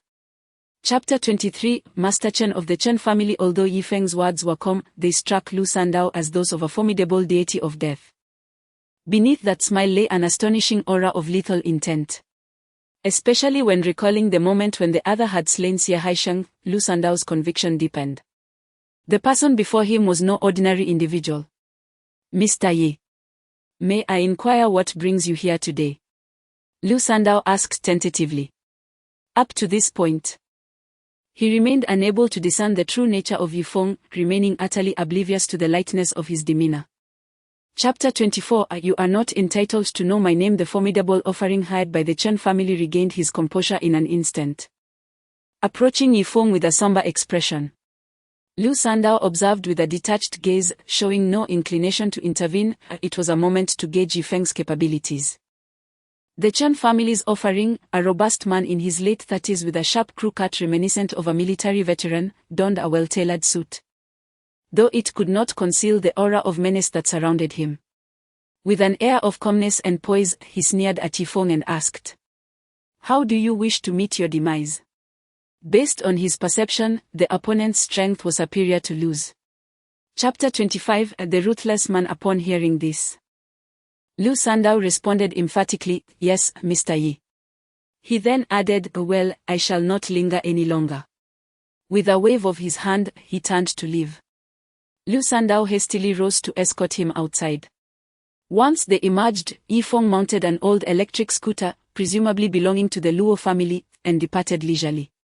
Behind him, Lu Sandao couldn't help but twitch the corner of his mouth, pondering how Mr. Yi could possibly ride such a modest vehicle. He secretly contemplated whether he should present Mr. Yi with a more befitting car that matched his status. Bang! Chapter 26. Only lacking the favorable wind. Lu Xiaolan, somewhat perplexed, expressed her concerns further. With Lu Sandao now encroaching upon the majority of Xie Haisheng's territory, could this pose a threat to us? After Xie Haisheng's demise, Lu Sandao, quick-witted and agile, seized most of the remaining land and assets. The one-eyed dragon, lagging behind momentarily, acquired only a fraction. Consequently, Lu Sandao's influence has begun to rival that of the one-eyed dragon. Lu Xiaolan's apprehensions are not unfounded, as the underworld often witnesses a brutal struggle for survival, where one must extinguish the adversary in its infancy to secure one's own existence. Chapter 27. Your boyfriend. Have you taken me for a bodyguard? Yifeng chuckled lightly. But I am afraid. Luo Yan pouted, her voice barely above a whisper. After the events of the past few days, she now felt an overwhelming sense of trepidation whenever she stepped outside. Yet, Yifeng instilled in her an inexplicable sense of security. Observing her pitiful demeanor, Yifeng found his initial reluctance waning. He spread his hands in concession and said, Very well, just let me know when to go. 8 o'clock in the evening. Upon hearing Yifeng's agreement, her spirits lifted considerably. Chapter 28. A heartfelt confession. Although the two young girls were not of age, they adorned themselves in opulent attire, each piece a testament to high fashion. One of them sported a Gucci handbag slung over her shoulder, while a vibrant red Hermes scarf elegantly graced her neck. Yet, they lacked the refined aura typically associated with affluent offspring. Instead, their luxury garments exuded a somewhat awkward impression, akin to gilded decay. Upon hearing their inquiries, Luo Yan's cheeks flashed with embarrassment as she hurriedly whispered in denial, "Not at all, he is my brother whom I grew up with." After uttering those words, she cast a furtive glance at Yifeng. "I knew it, our Yan Yan."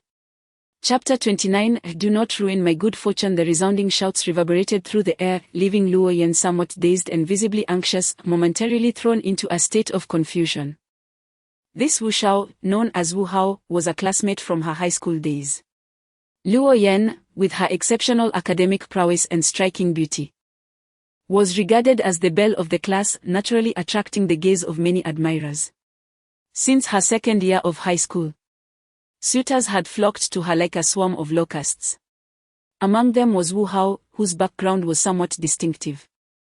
His father was the owner of a construction company in Liancheng, overseeing numerous projects within the city. Chapter 30. The fury of Wu Hao. Wu Hao, his face flushed crimson, clumsily rose from the ground, his eyes ablaze with rage. As the sole heir of the Wu family, he was accustomed to arrogance and impunity. Having always been the one to strike, never the one to be struck. Who would dare lay a hand on young Master Wu?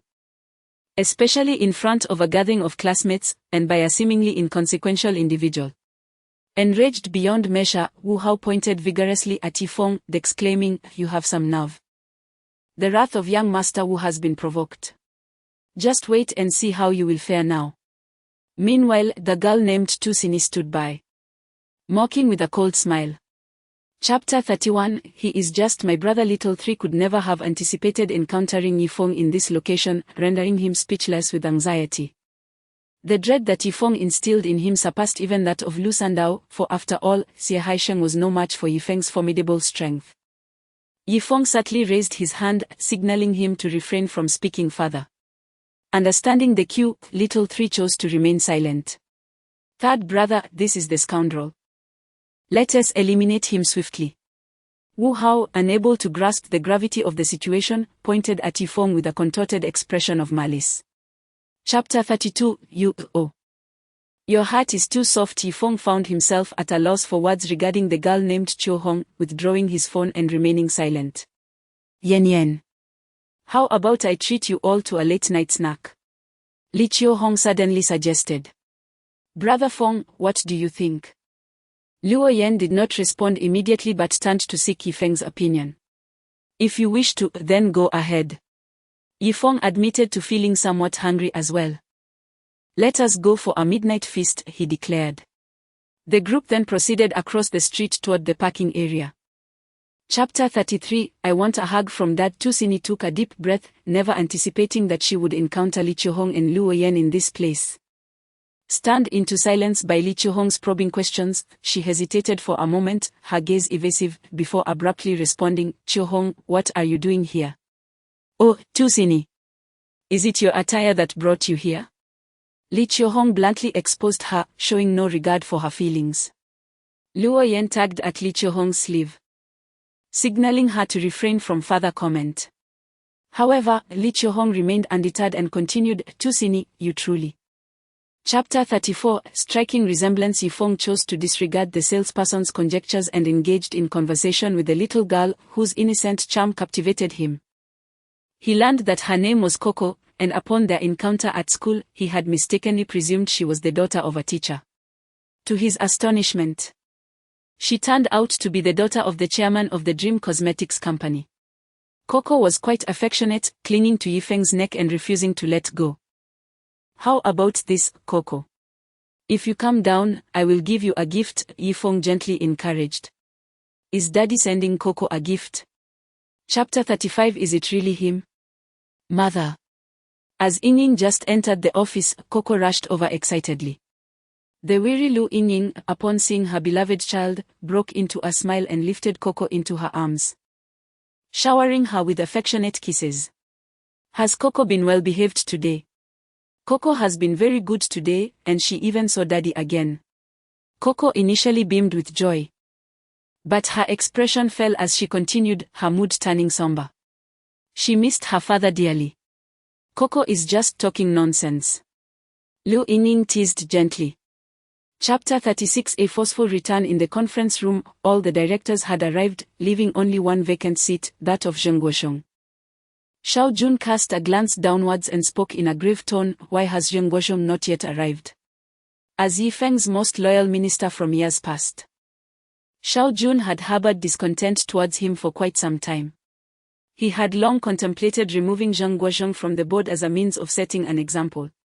Yet under the protection of the other directors, he had been compelled to restrain himself. Regardless, after today, the entire Yunfeng group would face a ruthless purge.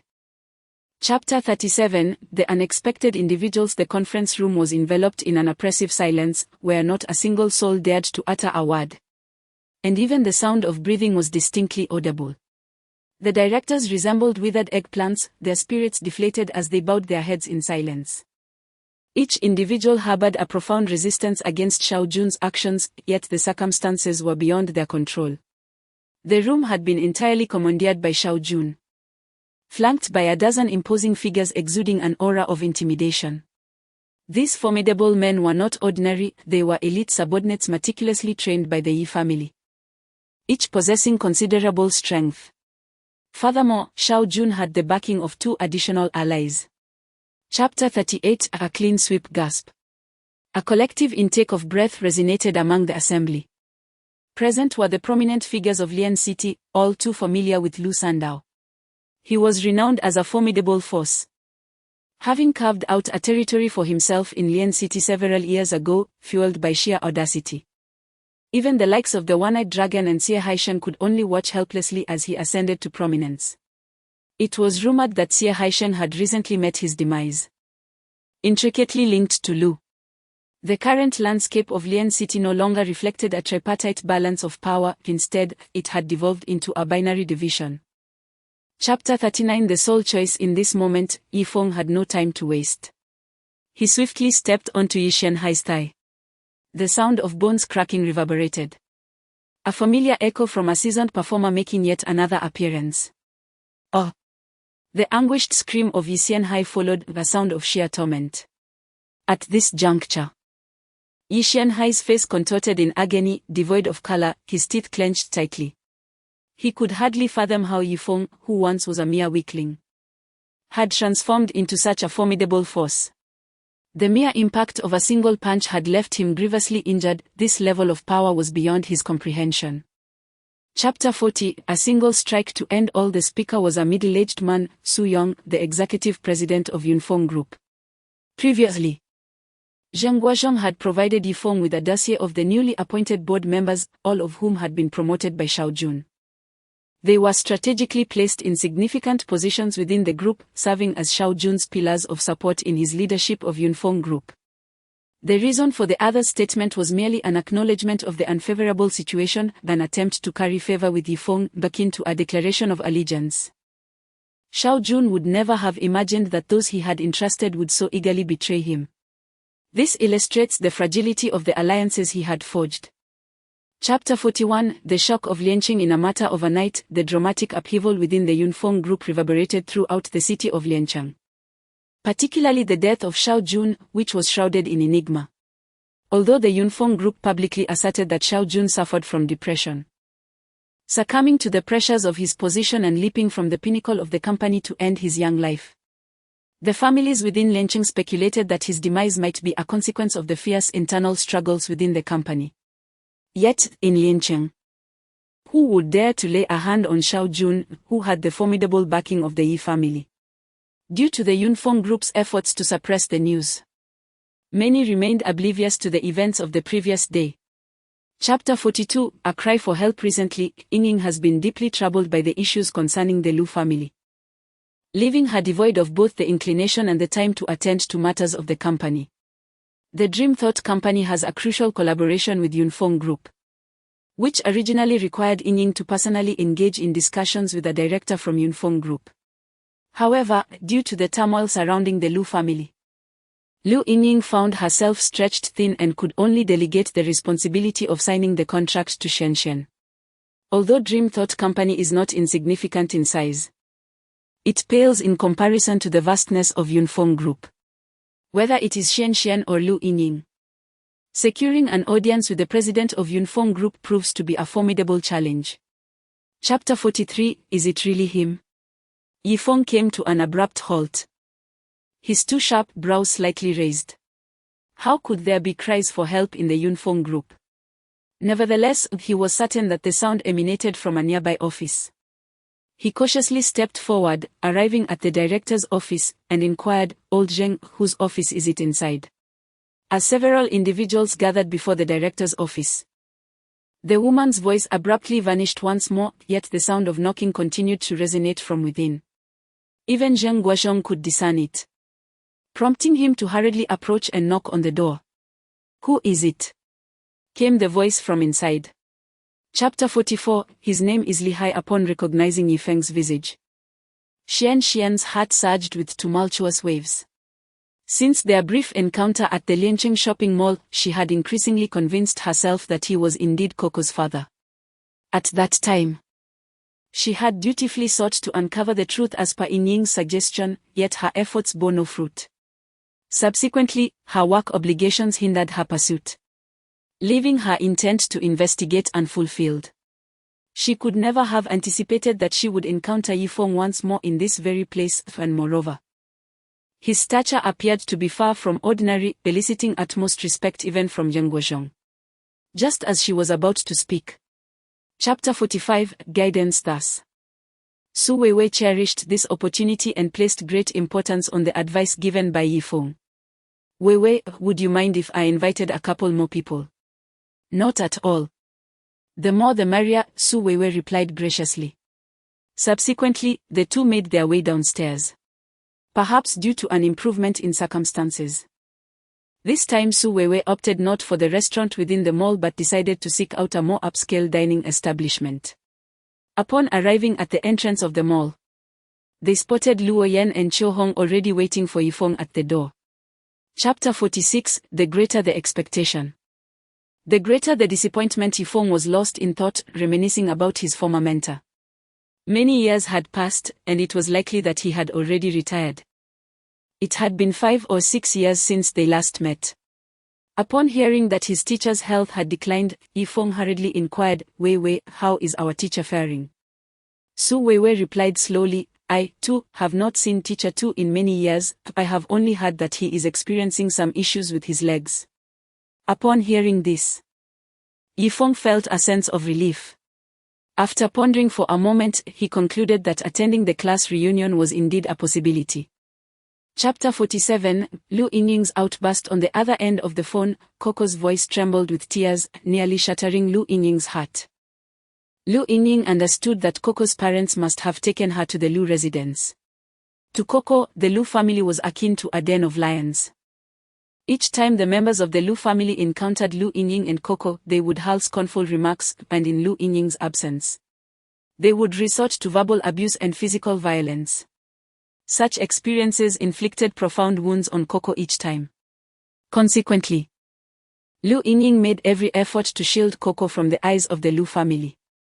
Chapter 48, The decision of the Lu family. Although Lu Yingying appears delicate and gentle on the surface, her temperament has never been one to be trifled with. In her past relationship with Yifeng, even he dared not provoke this woman, let alone Ding Shui. Coco has always been Lu Yingying's cherished one, her most vulnerable point. And now that she has been so brutally harmed, Lu Yingying, as a mother, has completely lost her composure, resembling a furious tiger. With a single slap, she reddened Ding Shui's cheek, leaving the latter momentarily stunned.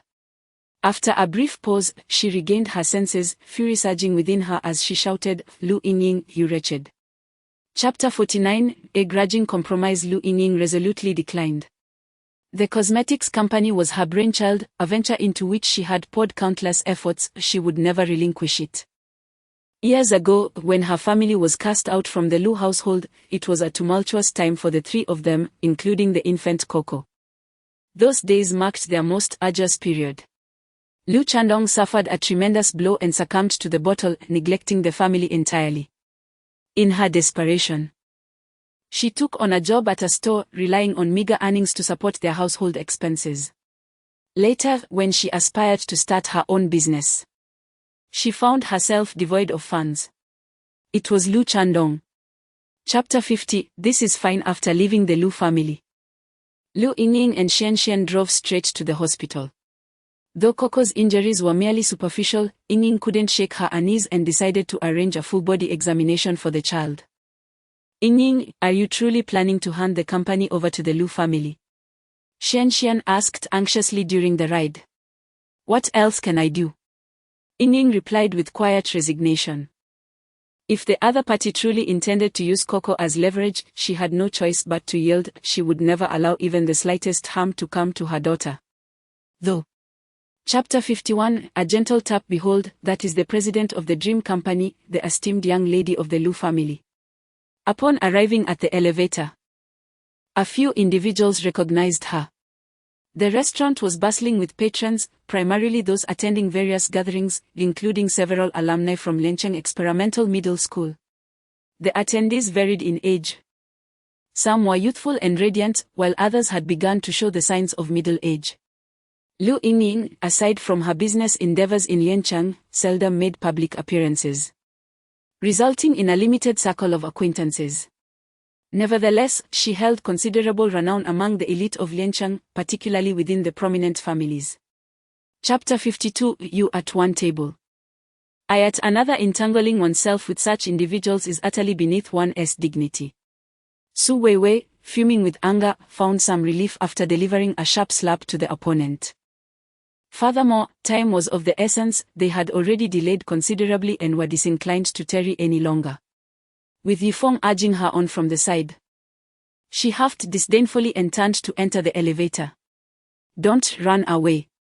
The inebriated young man behind her slurred his words, still attempting to cling on, but the elevator doors closed promptly. Left with no recourse, the drunken youth could only futilely kick the ground in frustration. Chapter 53. Harsh sounds. The elderly gentleman, with his hair grayed by the passage of time, was none other than Tu Ligua, Yifeng's high school homeroom teacher. Regardless of the time that has elapsed, Yifeng's respect for this venerable figure remained unwavering. In the past, Yifeng's family circumstances were far from favorable. During those challenging times, Chen Mei single-handedly raised Yifeng, facing immense difficulties, particularly throughout his high school years. Throughout that period, this elderly man provided assistance akin to that of a reborn father. Yifeng could never erase those memories from his mind. Back then, when the school was constructing a new teaching building, this once. Chapter 54. A celebration. The demise of Shao Jun. Although officially attributed to depression leading him to take his own life from the 30th floor, is widely regarded in Liancheng as shrouded in mystery. The new chairman remains an enigma, fostering a multitude of suspicions among the populace. Various narratives circulate within the community, leaving the truth obscured. At the table with Yifeng, his classmates, eager to showcase their knowledge, began to discuss matters pertaining to Yunfeng Group. This topic piqued the interest of numerous female classmates, including Su Weiwei. Chapter 55. The mature youth. As the focal point of the entire dining table, He Chanqing was enveloped in a continuous stream of compliments, causing him to squint with delight. At this moment, Su Yun spoke up. Chanqing, we were just discussing your Yunfeng Group. Discussing our Yunfeng Group?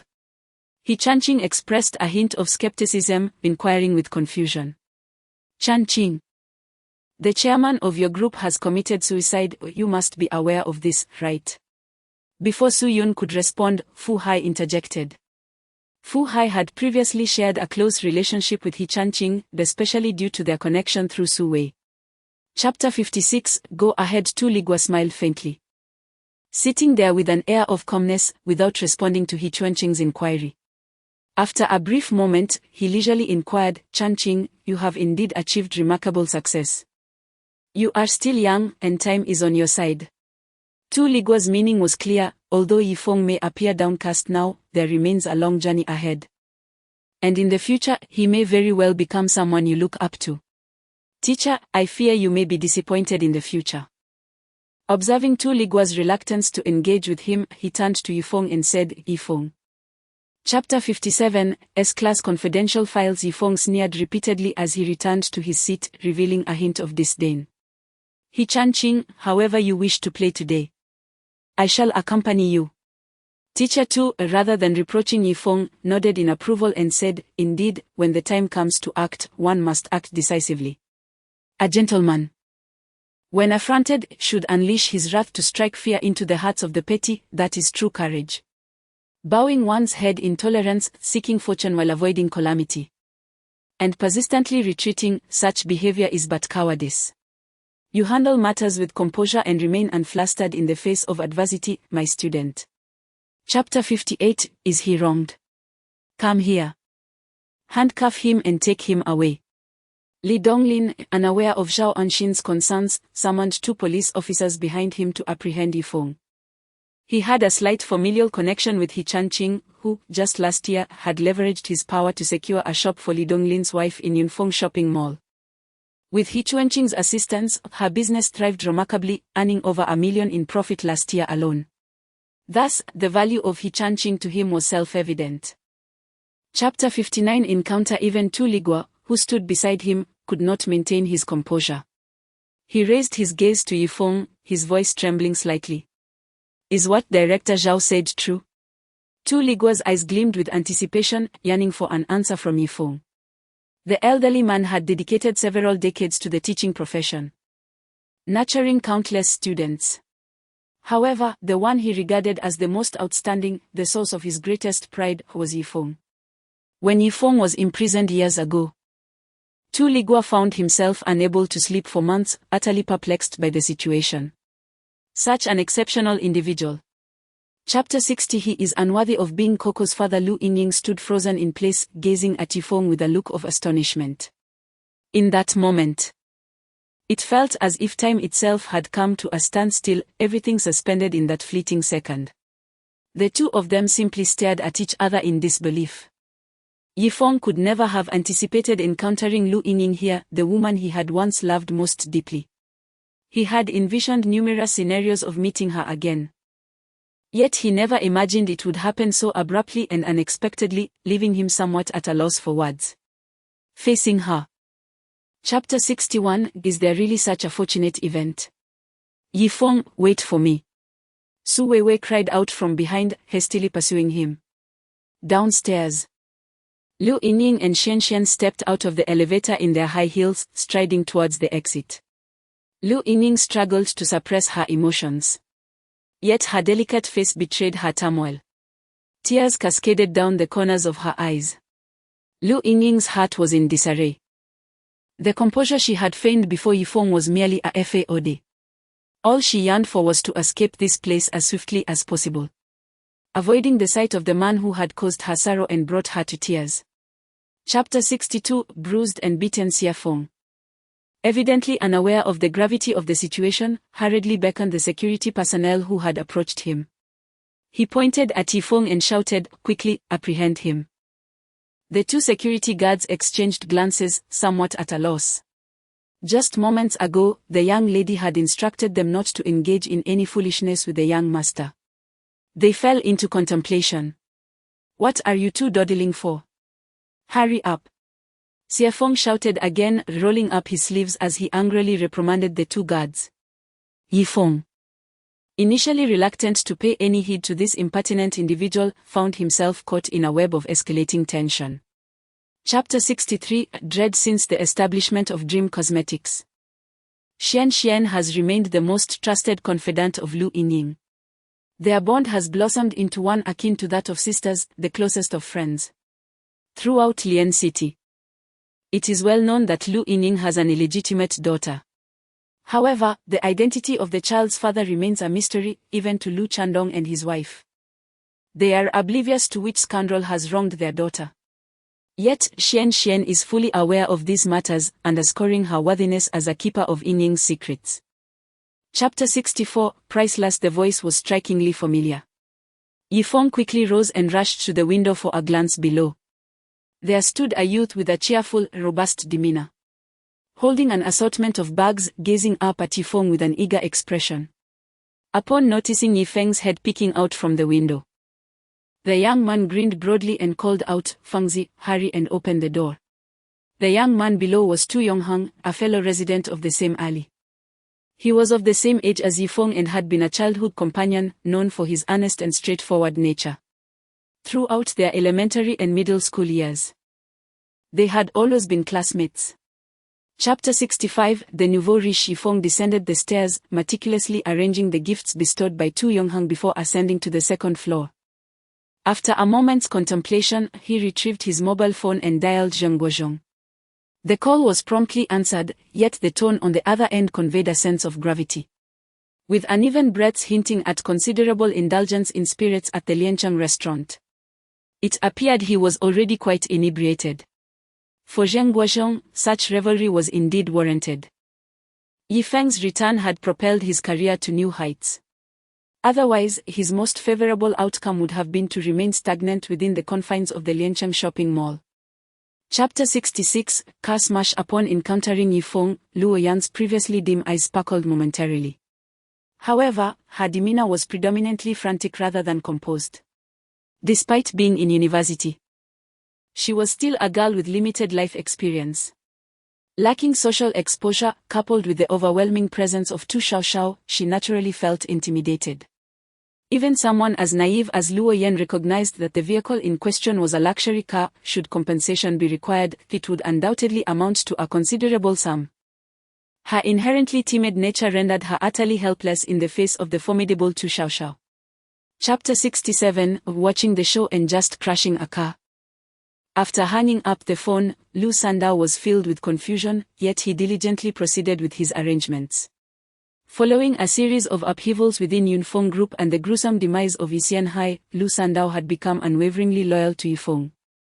While part of this loyalty stemmed from a desire to align himself with Yifeng, a greater portion was rooted in a profound fear of the latter's formidable power. The horror he felt upon witnessing the state of Yixian Hai's corpse was particularly haunting. The man had been struck down with a single blow, his skull shattered. Brain matter splattered, an utterly brutal scene. At that moment, he was engulfed in sheer terror, and Chapter 68 Let him stand at the gate as the call connected. Zheng Guozhong incessantly apologized from the other end, elaborating on the events surrounding Yifeng's call the previous day, attributing it to his inebriation the night before. Yifeng hastily interrupted him, urging him to dispense with such pleasantries. He insisted that Zheng promptly arrange for some New Year's gift items to be delivered, specifying the recipients and requesting careful selection. Zheng nodded in agreement, eager to comply. Yifeng was uncertain about what to send to Lupo and Tu Yonghang, so he simply instructed Zheng to handle it as he saw fit. Given Zheng's extensive experience in navigating the complexities of commerce, he was confident that he would manage this task with ease. Chapter 69 The unreliability of rumors. At this moment, Li Song felt as though he was seated upon a bed of nails. After a brief internal struggle, he resolved to confide in Yifeng regarding the matter. Director Yi. It was I who consented to have He Chanqing reassigned to Liancheng. I was indeed short-sighted. Upon speaking, he was keen to gauge Yifeng's reaction. To his relief, Yifeng merely smiled slightly and waved his hand, saying, I bear you no blame in this matter. Yifeng had a reasonable understanding of Li Song, and despite the years of separation, he recognized the steadfastness Li Song maintained even when faced with life-threatening circumstances. This quality earned Yifeng's respect. Chapter 70 The Gift Wanling. A genuine Abinite, though not hailing from an illustrious family, possessed considerable discernment. Her attention was irresistibly captivated by the piece of fish maw before her. This fish maw. Is it authentic? Wanling, astonished, held the piece in her hands and scrutinized it closely. To her utter amazement, she discovered that this was no ordinary fish maw, but rather a rare yellow-lipped fish maw. In her mother's youth, she too belonged to a prominent family and, upon marrying Wanling's father, brought with her a precious piece of rare yellow-lipped fish maw as part of her dowry. Chapter 71 Seeking funding. The middle-aged man before me carried a refined demeanor reminiscent of Tu Ligua. Upon entering, he grumbled. Where are we supposed to secure over $1 million in funding? After voicing his grievances, he plopped down onto the sofa, only then noticing Yifeng beside him, offering a nod as a form of greeting. This middle-aged individual, named Tu Jiazong, is the son of Tu Ligua. Hailing from a family of educators, he has followed in his father's footsteps and also embraced the teaching profession. During Yifeng's high school years, Tu Jiazong was not yet teaching at Liancheng Experimental Middle School, having only returned to this institution in recent years. Thus, he is familiar with. Chapter 72, The Gathering. At this moment, He Chanqing had just finished his lunch at home. As the most accomplished young man in the family, his uncles and aunts were raising their glasses in his honor. Flattering words flowed incessantly, especially considering that He Chanqing was poised to become the general manager of Liancheng Shopping Mall in the future. Any child wishing to embark on a business venture and secure a prime location at Liancheng Shopping Mall would only need a word from He Chanqing. Immersed in the overwhelming joy of his anticipated success, he found himself unable to extricate from this euphoria, lost in the admiration of his relatives. He had no time to engage in conversation with his uncles and aunts. At this moment, he was holding. Chapter 73, The Yi family in the provincial capital of Lingnan, a millennia-old commercial hub with a population of tens of millions, stands a city unparalleled in economic prowess throughout the entirety of Shenzhou. At the heart of this precious metropolis, amidst towering skyscrapers, lies a mountain, embraced by architecture, resembling a pearl delicately set within the urban landscape. At the foot of the mountain sprawls an expansive artificial lake, covering hundreds of acres, its surface glistening like a mirror under the sun. This entire mountain, along with the lake, serves as the residence of the foremost family of Lingnan, the Yi family. Along the lakeshore, a collection of buildings harmoniously nestles against the mountains and waters, featuring ancient gardens steeped in charm, as well as opulent Western-style villas. Chapter 74, The spring breeze brings joy to young Master Yi. Within the confines of the room, the matriarch, still simmering with indignation, gazed at the departing figure of Yi Xianxian and let out a cold huff, exclaiming, "Useless wretch." Observing this, Yi Hao promptly stepped forward, lifting a teacup from the table and presenting it before the matriarch, saying, "Grandmother, please do not let your anger fester, for it may harm your health.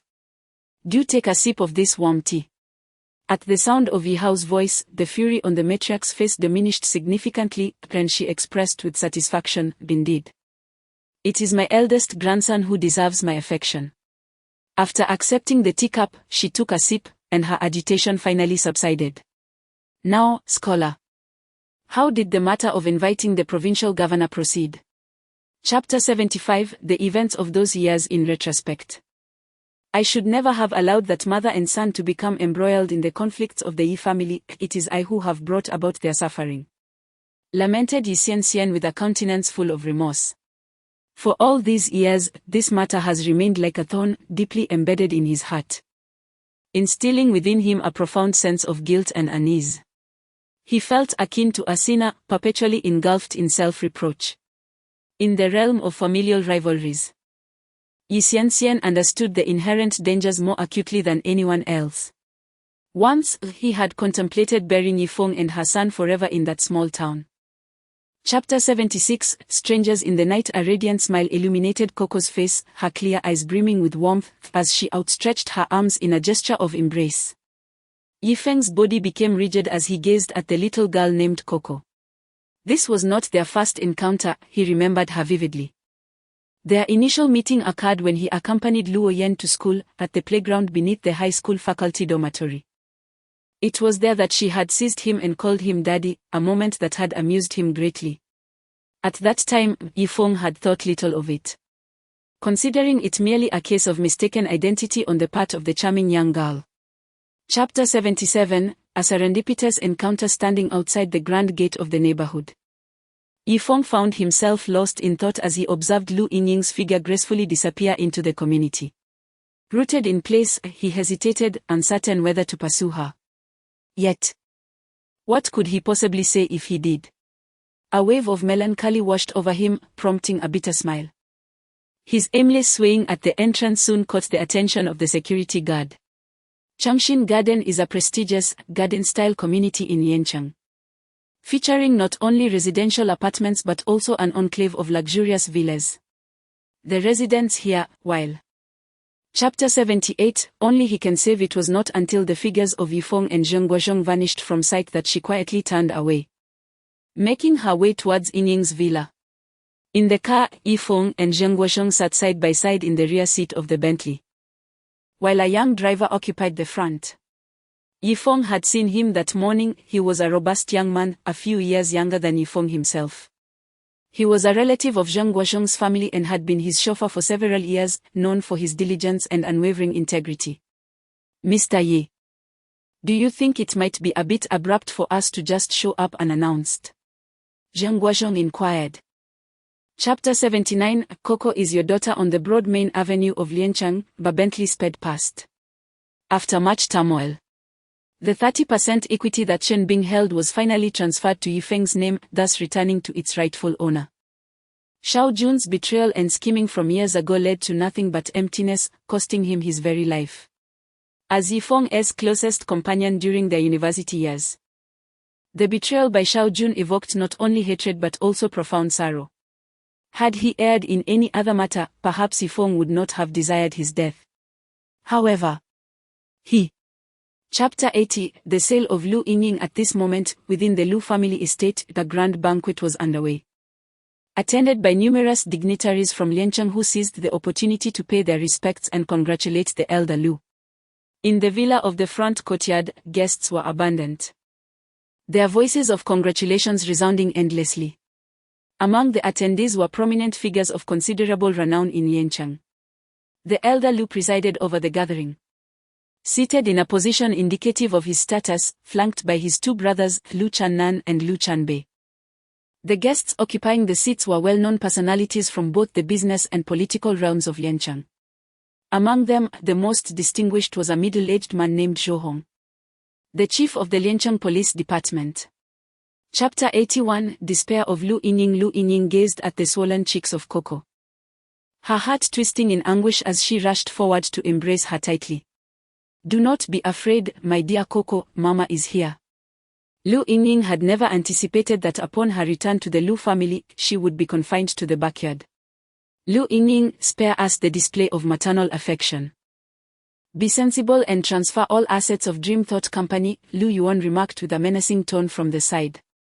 "Husband, why waste words on her? If she refuses, we should simply drown this illegitimate child," Ding Shui interjected.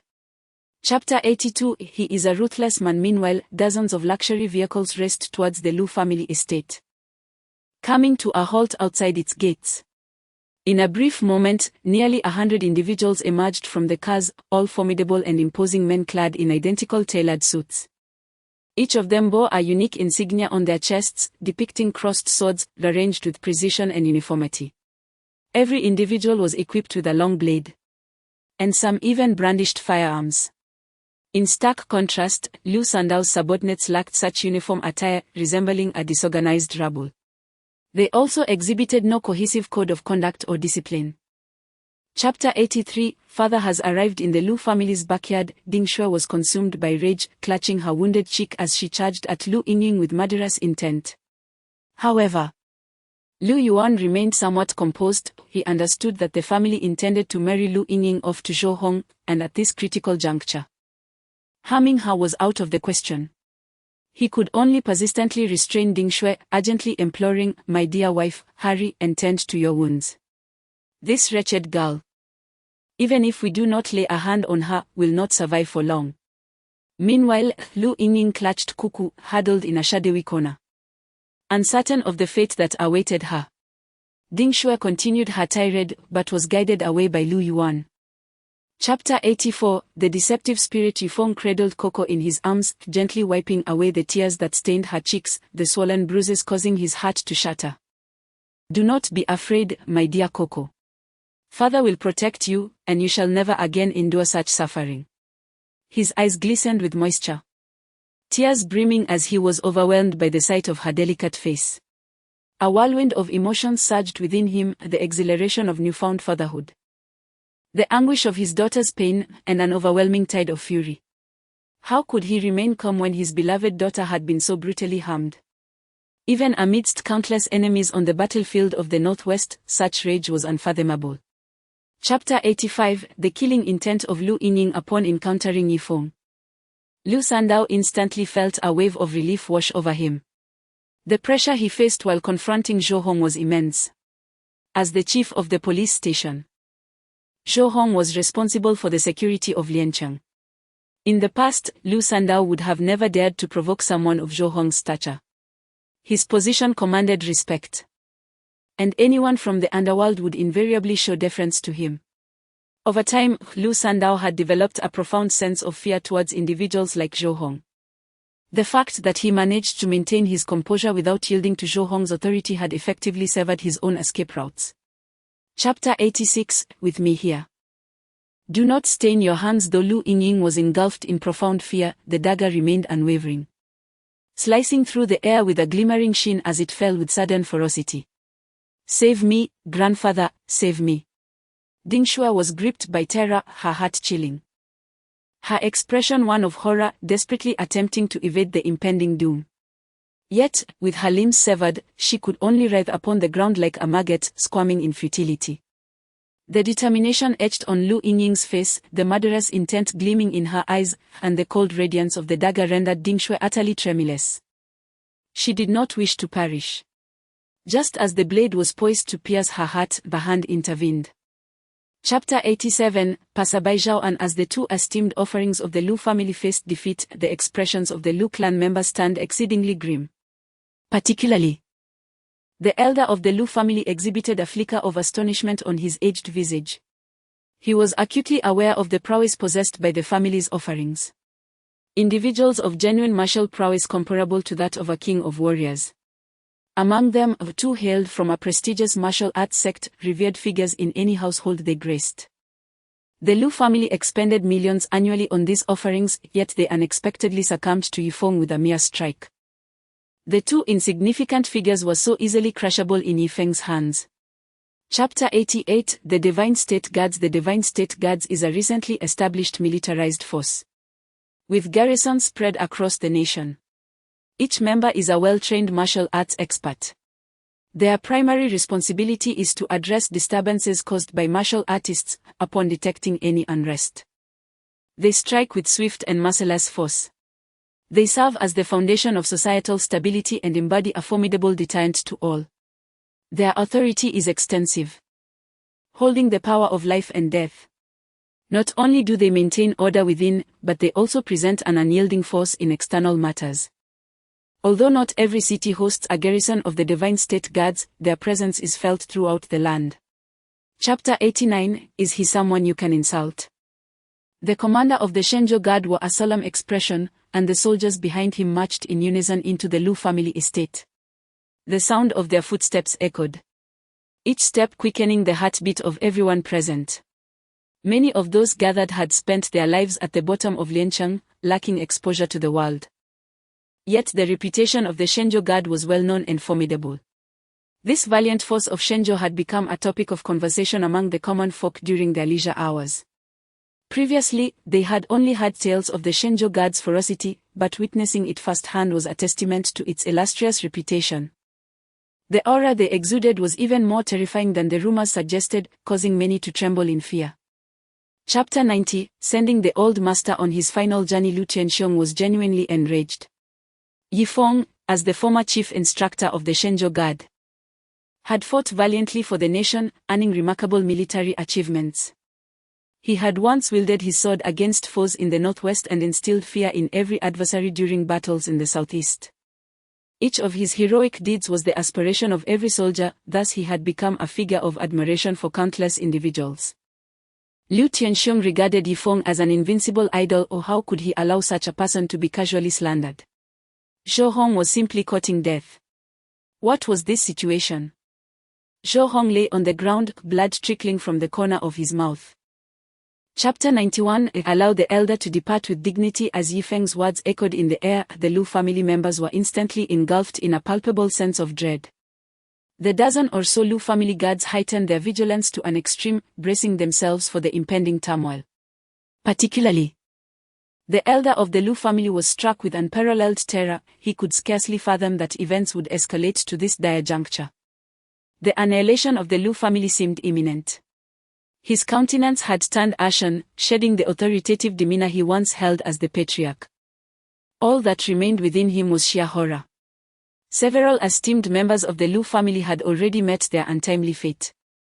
Chapter 92. Returning home. Shen sat beside Yingying, while Coco quietly nestled her head in Yingying's embrace, seemingly fast asleep. Upon spotting Yifeng, Shao San was about to greet him but was halted by a shushing gesture from Yifeng. Subsequently, Yifeng waved his hand. Shao San was momentarily taken aback, but soon grasped Yifeng's intention and signaled a few subordinates to depart. Yifeng stared intently out of the car window, particularly fixating on Coco's cheek. A rare tenderness flickered across his face. Lu Yingying's demeanor. Chapter 93. In-laws. Lu Chandong was momentarily taken aback. He did not catch sight of Yingying. Instead, a young man had entered the room. Coco was perched upon the young man's neck, her face radiating joy, her delicate hands playfully tugging at his hair. A wave of suspicion washed over him. When did Coco develop such an affection for a man? Could it be that Yingying had found a new partner? He couldn't help but furrow his brow. In truth, the old man had frequently suggested that Lu Yingying remarry, seeking to exchange familial ties for certain advantages. Although Lu Yingying had given birth to a daughter, Chapter 94. A good man must know how to cook. Lu Yingying appeared quite embarrassed, contemplating throughout the journey how to interact with this man. After all, the beauty of their relationship was firmly rooted in the past, despite her lingering aspirations. However, their true reunion inevitably birthed a flicker of estrangement within her heart. This unfamiliarity rendered her exceedingly anxious, reminiscent of the feelings that accompanied their initial romance, leaving her utterly at a loss. Typically, it is at such moments that the man should take the initiative to break the ice, yet Yifeng seemed disinclined to speak. Chapter 95. Deceiving even a child. Is it delicious? This is specially prepared for you by Daddy, Yifeng remarked as he removed the apron from his waist and approached the dining table. Thank you, Daddy, Coco exclaimed, nestled in Shonyuan's embrace, her bright eyes sparkling with delight. Lu Yingying, who was gathering the bowls and chopsticks, could not help but roll her eyes at his words. This trickster.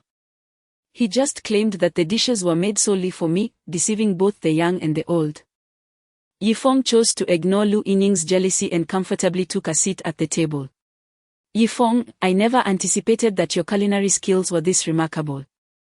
Chapter 96. The reverse scale. Touch it and die. Outside the residence, Yifeng listened attentively to Lu Sandao's report. Lu Sandao had managed the affairs of the Lu family quite adeptly. After Yifeng's departure, the family's guards were completely annihilated. In a state of desperation, the remaining members of the Lu family coerced the patriarch into taking his own life for the sake of self-preservation. Ultimately, the old man was left with no choice but to sacrifice himself for the honor of the family. Furthermore, Lu Sandao had taken measures to ensure that the events surrounding the Lu family would remain confidential. The family members would never disclose Yifeng's identity. Going forward, the Lu family would be entrusted to Lu Chandong for management.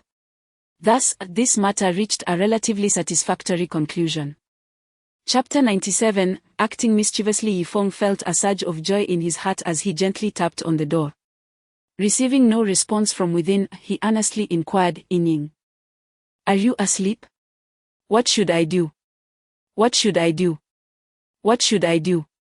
Inside the room, Lu Yingying buried her head in the blankets, her mind swirling with a multitude of questions.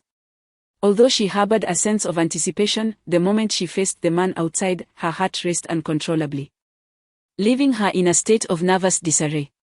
A blend of eagerness, shyness, and fear overwhelmed her thoughts.